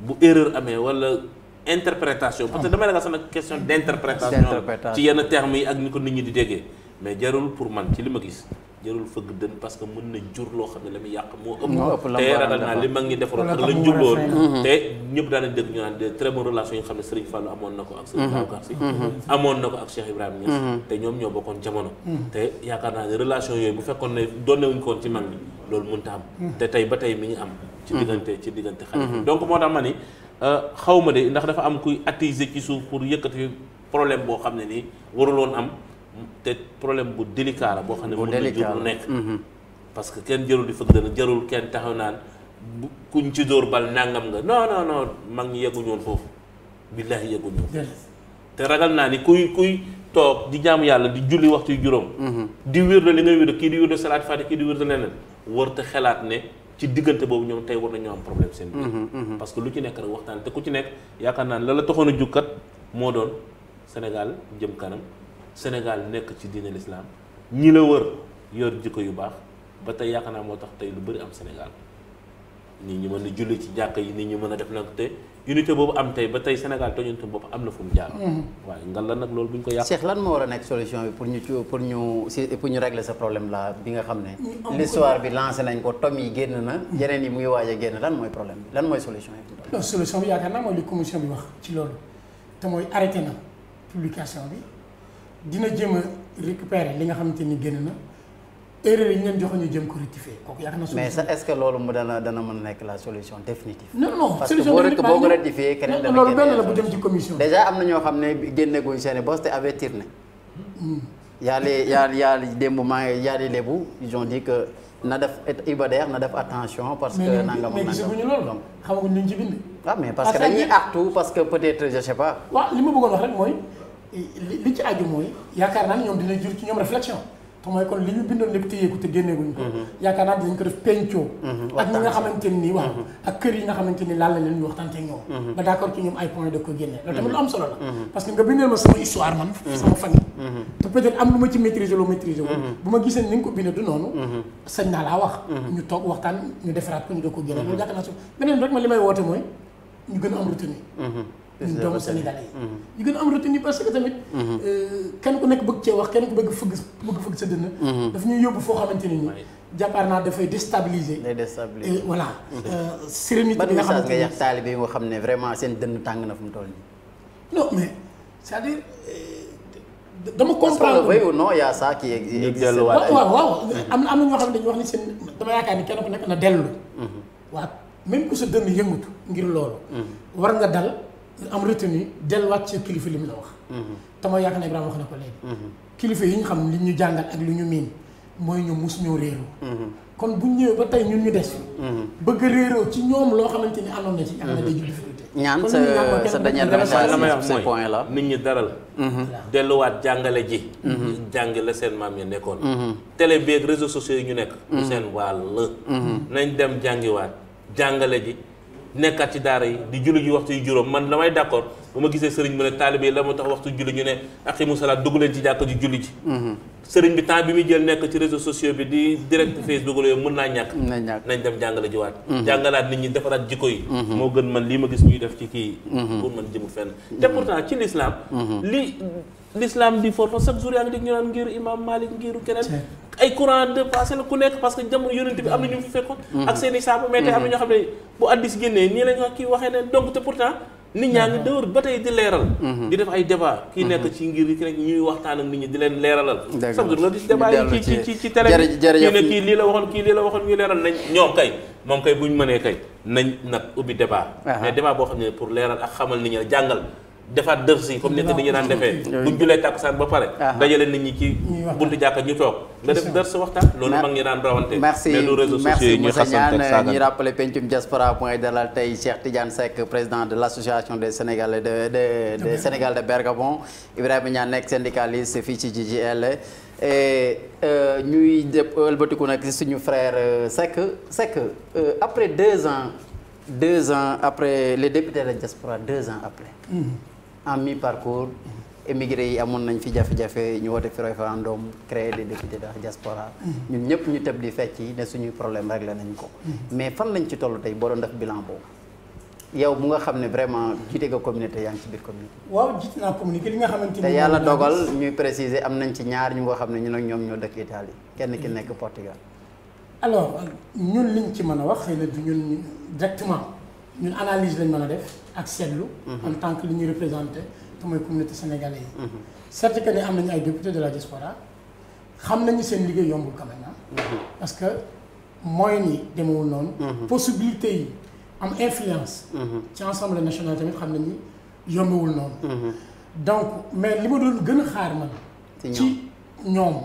ñu am possibilité mën a donte jafe. ñu doon ko ñu def ko moo doon ñun Sénégal yëpp dafa am lu ñuy joytu. mën naa wax spécialement Italie. te mooy la commission mixte bi ñu daan wax. te mooy sunu alal ji ñu fiy bàyyi ci réew mi. te amaguñu ay convention ay accords bilatéraux entre Sénégal ak Italie. yooyu yëpp nekk en risque loolu jàpp naa ne bu ñu amee ay député suñu kàddu ñun en tant que président de l'association fi mu mënul àgg ñoom seen kàddu waroon na fa mën a àgg. dem ci ensemble bi dóor ci table ji. donte wax naa ni xam naa ni yombul ci ñoom. mais loolu bokkoon na ci li immigré yi doon xaar. beneen bi ci parti politique am na ay parti politique yu doon mëne ci biir campagne yi di wax pourquoi pas statut des immigrés. te mooy ñu ugal ñu benn statut bu ñu dugal. parce que ba tey parce que jàpp naa ne loolu bokkoon na li tax ñun ñu bëggoon ay représentants. parlementaires te mooy pourquoi ñu jàpp ñu ba tey ay gan kuy tukkee ka ñëw ay tudd ñu ay moodu moodu. maanaam ñii daal dañuy dem ak ñëw. te ñun ñëpp ñu xam ban influence ban pourcentage lañ am ci wàllu économie Sénégal. kon pour ñu gën ñu jox suñu gëdd mooy li ñuy wax statut des immigrés. dugal ñu ci ak ay points yu bari du nekk fii tey di ko wax. jàpp naa ne loolu waroon naa bokk suñu xeex. ba immigré ñu am feneen fu ñu leen féetale.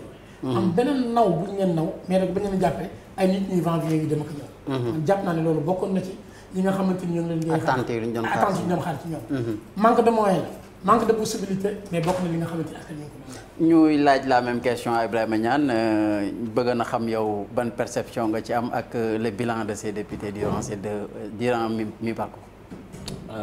bu ma la waxee sama dëgg rek déception laa ci am. ndax bokkoon naa ci ñi ko gëm.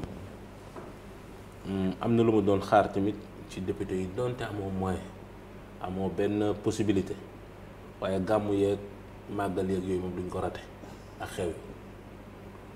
bu fekkee être un député mooy fu gàmmu am nga dem présenter baax na peut-être mbooloo ngay parce que ngay politique mais au moment wu ñu fal la nga doon député tu es le député de la diaspora. de la diaspora. pas de la mouvance bi la faloon wala parti wala coalition non parce que si sa ginnaaw dafa am charge bu rëy boo xam ne moom lañ yaakaar ci yow. man je m'attendais à ce que ñu organiser des débats. des rencontres avec les associations des immigrés loolu pour ñu mën ko def dama ragaloon ne député yi ñu fal ci diaspora bi dinañ daje am lu ñu laaj ci biir parlement bi benn voix boo xam ne mën na leen permettre yenn yi. benn deuxièmement mooy am la possibilité de communiquer avec les ministres yi nga xam ne ñu yor l'immigration. 3 mooy daje yooyu ñuy def lan la war a mën a andi. parce que ci daje yooyu ñoom mën nañu defal compte rendu li ñuy jëlee au niveau du parlement. deuxièmement ñun mën na leen wax li nga xam ne moom lañu yaakaar. ak yan problème la ñu am. parce que yaakaar na accord bi nga xam ne tey buñ jëlee rek Italie Espagne ak Portugal problème yi ñu am ci accord de réciprocité yi nga xam ne war na am diggante ñaari réew yi nan lañ ci taxawee fu mu toll. lan lañ war a laaj ñu ne ñun kat def nañu rencontre ci Lombardie immigré yi bii problème la ñu am. def nañu rencontre Italie du sud problème bi la ñu am. dem nañu rencontre Espagne problème bi la ñu am parce que man dégg na sax député Espagne bi benn jour muy kaas tali bi nga xam ne moo jëm seen dëkk ñoom ca Sénégal tali bi jëm seen dëkk Sénégal lu ma frége man mi nga xam ne maa ko fal man en tant que immigré bi ko woteel ci diaspora bi. bay sa tali bi jëm sa dëkk loolu na ko keneen député yi nekk sa région boobu nañ ko kaas mais yow région bi la fal dafa am lu mu la falee woon. donc loolu benn point boo xam ne nii man gisuma ci kii chaque jour ngeen dégg problème yi am au niveau de l'ambassade ak yàlla ak ci consulat mais est-ce que am na benn niveau bi maanaam yow dañ la fal comme député nekkatoo.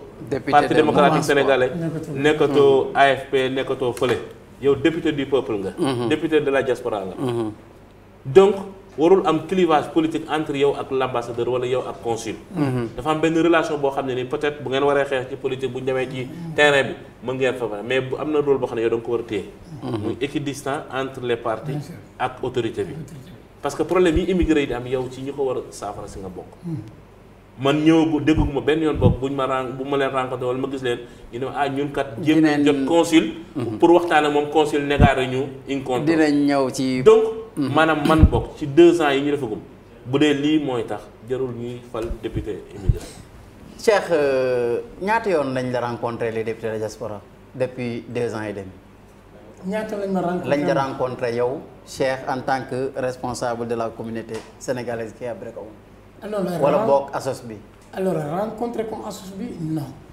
pendant 2 ans et demi les députés de la diaspora musuñu dajee ak les Sénégalais de Brescia province de Bergamo. non alors gis naa leen fa ay yoon ci ay rencontres religieuses yu leen invité. mais musuñu dajee ak l'association. au nom de l'association man tu sais que ni 2 ans ci waaw. j'étais mais yaa ngi woon ci structure bi j'étais le vice-président mais que ni ñun ñu accueillir en tant que l'association même ci 2 ans.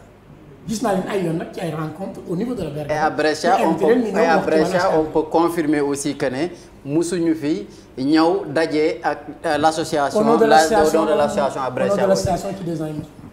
lan lañ mën a jàngatee ci loolu. non lan lañ ci mën a jàngatee. mooy sûrement c'est la même chose pour ne pas exagérer la même chose à Milan. wala boo ko daal nan lañ ci mën a jàngatee. non li ñu ci war a jàngatee mooy dama yaakaar ni kenn ku nekk possibilité wala.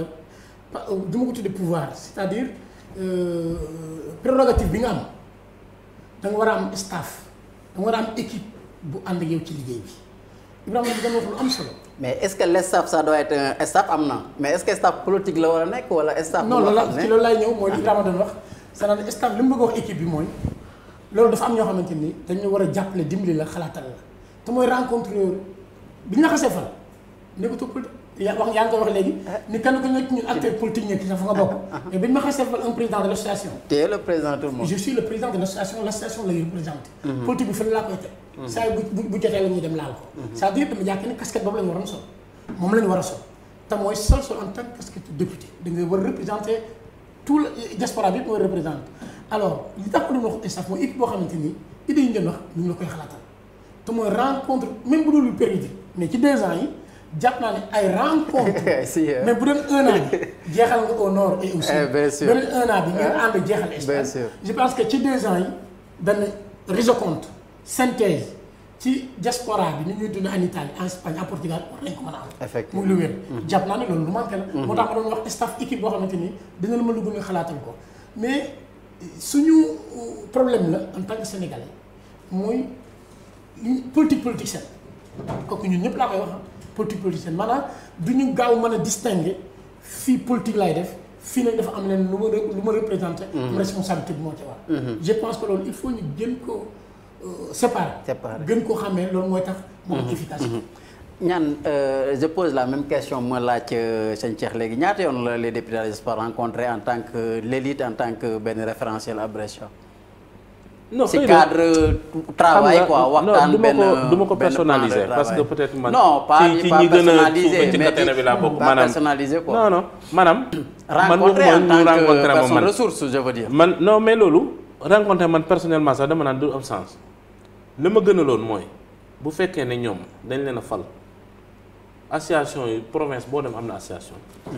am na tamit yaakaar naa fédération association des Sénégalais. j'espère bien sûr. beneen ba les personnes ressources yi nga xam ne ñu ngi ci kii bëri nañu. du Ibrahima Niane rek bon damay leeral tamit li may wax ni du question sànni xeer. parce que non du sànni xeer maanaam man ci débat je vais être tellement objectif ci débat mooy amul complaisance kii sama waay la wala kii sama xarit wala kii xamoon naa ko non. bu dëgg jotee bu ñuy waxante dañuy waxante li nga xam ne parce que du ma mën a dal ci kaw gouvernement wala ma dal ci kaw keneen. te li bokk ci man bu may dal du ma dal ci kaw wala du ma ko dama koy wax parce que loolu mooy liy jëmale réew mi kanam tey bu fekkee ne maanaam man bokk ma su ma leen a rencontré ci thème yooyu maanaam wax naa la ko ci nee naa la wax dëgg yàlla de gàmmu bu ma dem wala màggal bu ma dem wala cant bu ma dem danaa leen gis. on a de très bonnes relations danañu nuyu wante danañu kii mais nag la ma yaakaaroon man ci ne moom la député war a jëriñ ak lii bokk peut-être xamuñ seen rôle gis naa nag ci télé bi dàgg sante bi ci politique ci biir parlement bi c'est bien parce que ci peut-être ci mouvance boobu fal nañ la comme député mais la taxoon a jug yow du loolu yow li la taxoon a jug mooy nooy def ba dox sa diggante yow ak immigré yi la fal ak réew ma les députés de l'étranger ñaar rek la bëggoon daal. te yeneen député yi jógee ci yeneen gox yi man ba léegi bokk dégguma ñu ne ma parce que xëy na peut-être bokku leen woon sax mouvance ñii mouvance présidentielle lañ bokk ñii ci opposition bi par exemple ñi ñu fal bokk fii ñi ci rëcc mais dégguma beneen bu ne ñun fexe nañu convoqué benn réunion ak ñoom ñi ci des nanguwuñu dégguma ko peut-être mën na am na te xëy na ñu ko mooy manquant mais bu fekkee ñoom amuñu réunion boo xam ne def nañ ko ak ñoo xam ne ñoo leen fal nu ñuy amee réunion ak yeneen député ka waaw mais xam nga nit ki chaque jour da ngay bàyyi bénéfice du doute da nga koy bàyyi lenn li ba moom mu leeralal la ko man bu ma toogee ci télé du ma rek dama lay sànni xeer dama lay junj déedéet dama lay wax ne la lii de man gisuma ko lii de yaakaaroon naa ko bu amee kay nee ma lii am na wala am waaye man de gisaguma wala dégguma fu ma dox ci biir Italie te fu nekk lay dem. fu ñu ne ma député yi ñëwoon nañ fi kat en mission ñëw pour rencontrer la communauté sénégalaise. gisaguma ko te pourtant sëñ Cheikh jafe-jafe yi bëri na fi loo ciy wax ci loolu. non jafe-jafe yi bëri na fi sax noonu ñaar rek laa bëggoon ñëw pour être pas équilibre bi ngay wax léegi dama fàttali ko alors la député benn ci député yi Mame Diarra man rencontré naa ko personnellement ci rencontre bu ñu doon def ci université du Ramadan. à ta demande. maa ko invité woon vraiment. université du Ramadan même ñun aussi des fois ñu organisé woon invité leen mais dañ ko joxoon thème. ci wàllu convention mixte yi entre accords bilatéraux yi vraiment mu ñëw maîtriser ko wax ko c'est-à-dire pour fàttali comme nga da nga ma wax kañ la ma sa rencontre beneen bi mooy bokk naa ak moom plateau. mi ngi may doog a ñëw ci wàllu benn xale bu ñu boomoon au niveau du Bergamo ku ñuy wax maam Thiam Mamadou Baara. mooy kii xale bi ñu rayoon. ba pare sànni ko Baara Thiam. donc bokk naa ak moom invité woon nañ ko bokk ak moom benn plateau vraiment mu ci doon wax di jël engagement ak di jox ay orientation loolu pour seede que ni loolu defoon nañ ko ci c'est-à-dire li ñu wax rek pour man loolu mooy. mais Cheikh est-ce que nit boo koy yónnee bu fekkee da nga fal nit yónni ko du jaadu de temps en temps mu ñëw rendre la ko. mais loolu normal la loolu moo jaadu. et ça loolu lañ mësul a def. non mais loolu ñuy wax loolu moo jaadu non seulement dafa jaadu mais dafa bokk ci seen fonctionnement. parce que c'est-à-dire ñoom dañu war a comme li nga wax dañu war a ñëw rendre compte par rapport ak ñi leen fal. am na yaakaar boobu. loolu mooy. mais yan moment lañ mën a dajeeg ñooñu lu dul ci rencontre. association non pas du tout. gis nga bi ñu bëggee fal non dama la jox exemple. dañu war a woote. daje ñu toog Brescia wala fenn ñu waxtaanee pencoo problème mu askan bi. ñu am ñoom woote nañu. ñëpp mobilisé wu ñëw. ñu discuter ñu wax ñu tënk ni lii laa fa jëlee. loolu je pense que. dama la jox exemple bi ñu bëggee falu am na ci ñoo xam dañuy ñëw ànd ak yow nga yóbbu leen ci biir communauté bi. ñu ne kii kat dafay laaj baatu réew mi parce que dafa soxla pour mën ñu représenter. man bokk naa ci ñu ko def. ànd ak député ànd ak nit candidat dem yóbbu ko ci gox ne ko kii kat am nañ yaakaar ne bu fa la war na mën a taxaw. wax leen ñu daje ak ñoom waxtaan ak ñoom ñooñu tamit voteel ko. am na sax ñu ne ko ñu ne xamuñu la waaye kii nga àndal de moom fu mu joxoon ñun ñu kooku ñëw parce que am nañ yaakaar ne li muy def kat moom mën nañu cee kii waaye bañ faloog léegi peut-être retourné waatuñu jaaraat foofu ne leen jërë ngeen jëf wala yéen kat ñun suñu liggéey bi lan ngeen ci xam lan ngeen ñu ciy xelal lan ngeen ñu ciy dolli tey ragal naa tey boo doon interrogé waat immigré yi ngeen def ko yéen seen émission bi dugg ci kër immigré yi maa ngi leen koy sujet ngeen dugg ci kër immigré yi laaj leen ne leen waaye yéen lu ngeen xam ci député yi lan ngeen ci xam lan moo fi changé ragal naa ne ëllëg tey bu ñu ñëwaatoon pour laajaat baat bi dana xaw a jafe ci dineen leen invité ñu ñëw Cheikh ñu bàyyi micro trottoir ngeen dugg ci immigré yi laaj leen ko loo leen di ñaax ñoom ak nga tëjee foofu non li ma leen di ñaax rek comme émission bi jeex na mooy li ñu wax ñun ñëpp te mooy vraiment ñu ngi doon xaar ci ñoom ñu convoqué population certes que ni jafe na du lu yomb mais lu nekk rek am na foo ko mën a defee fi nga xamante ni Sénégalais yi regroupé wu nañu fi organisé bo nga ñëw def fa benn rencontre jox ay compte rendu ñoom ñu chargé waat la parce que dañu leen war a chargé waat effectivement ñu chargé waat leen pour ñoom ñu mën a dem je pense que loolu moo manqué li leen di ñaar mooy loolu ñu jëm ko demaat ñaan yow loo leen di dolli à mi-parcours bii que ne mën nañu ratifié waat lañ leen waxoon rek di leen ko waxaat fu ñu mun ci toll mooy ne dajeeg immigré yooyu du laaj ay dépenses peut-être xëy na seen trans te j'en suis sûr et certain que ne ko ci départ fa nga dëkk ñëw immigré yi bonewuñ bon boo xam ne dajale seen 5 euros dimbale la ko. non loolu du problème non loolu du problème. saal bu ngeen dajee du problème. mais nañ contacter association yi bu ñu ko mënta def tamit par province parce que province yi bëri nañu. ñu def ko régionalement. wala ñu def ko sax boole ñaari province. nañ jéem pour nit ñi ñëwul nag ñu ne ñun kat jéemoon nañ. rien n'est trop tard.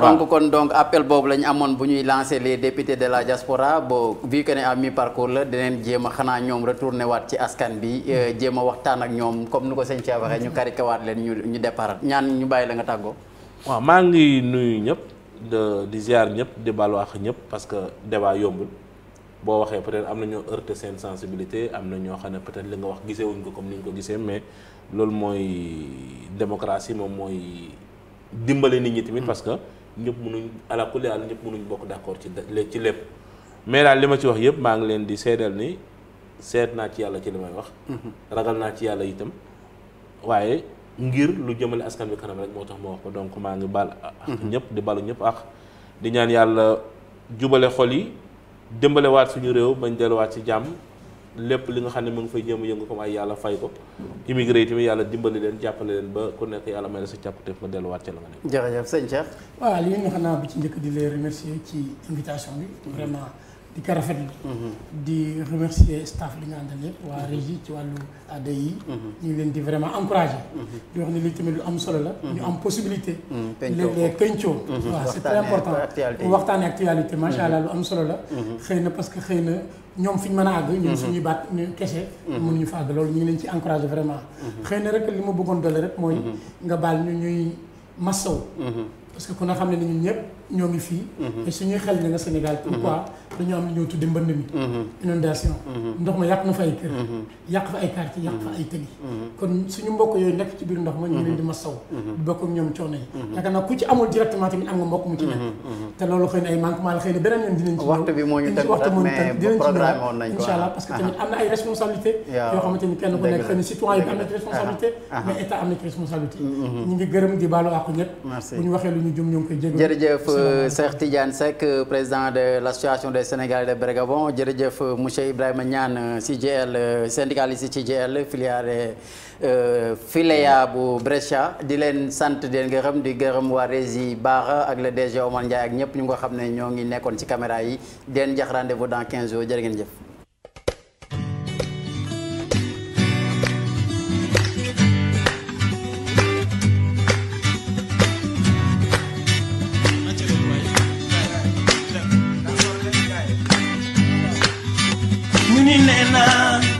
ñu ni nee naa ñoo bokk réew mi ñu ni nee naa nanu yaatal géew bi ñu ni nee naa ñoo bokk réew mi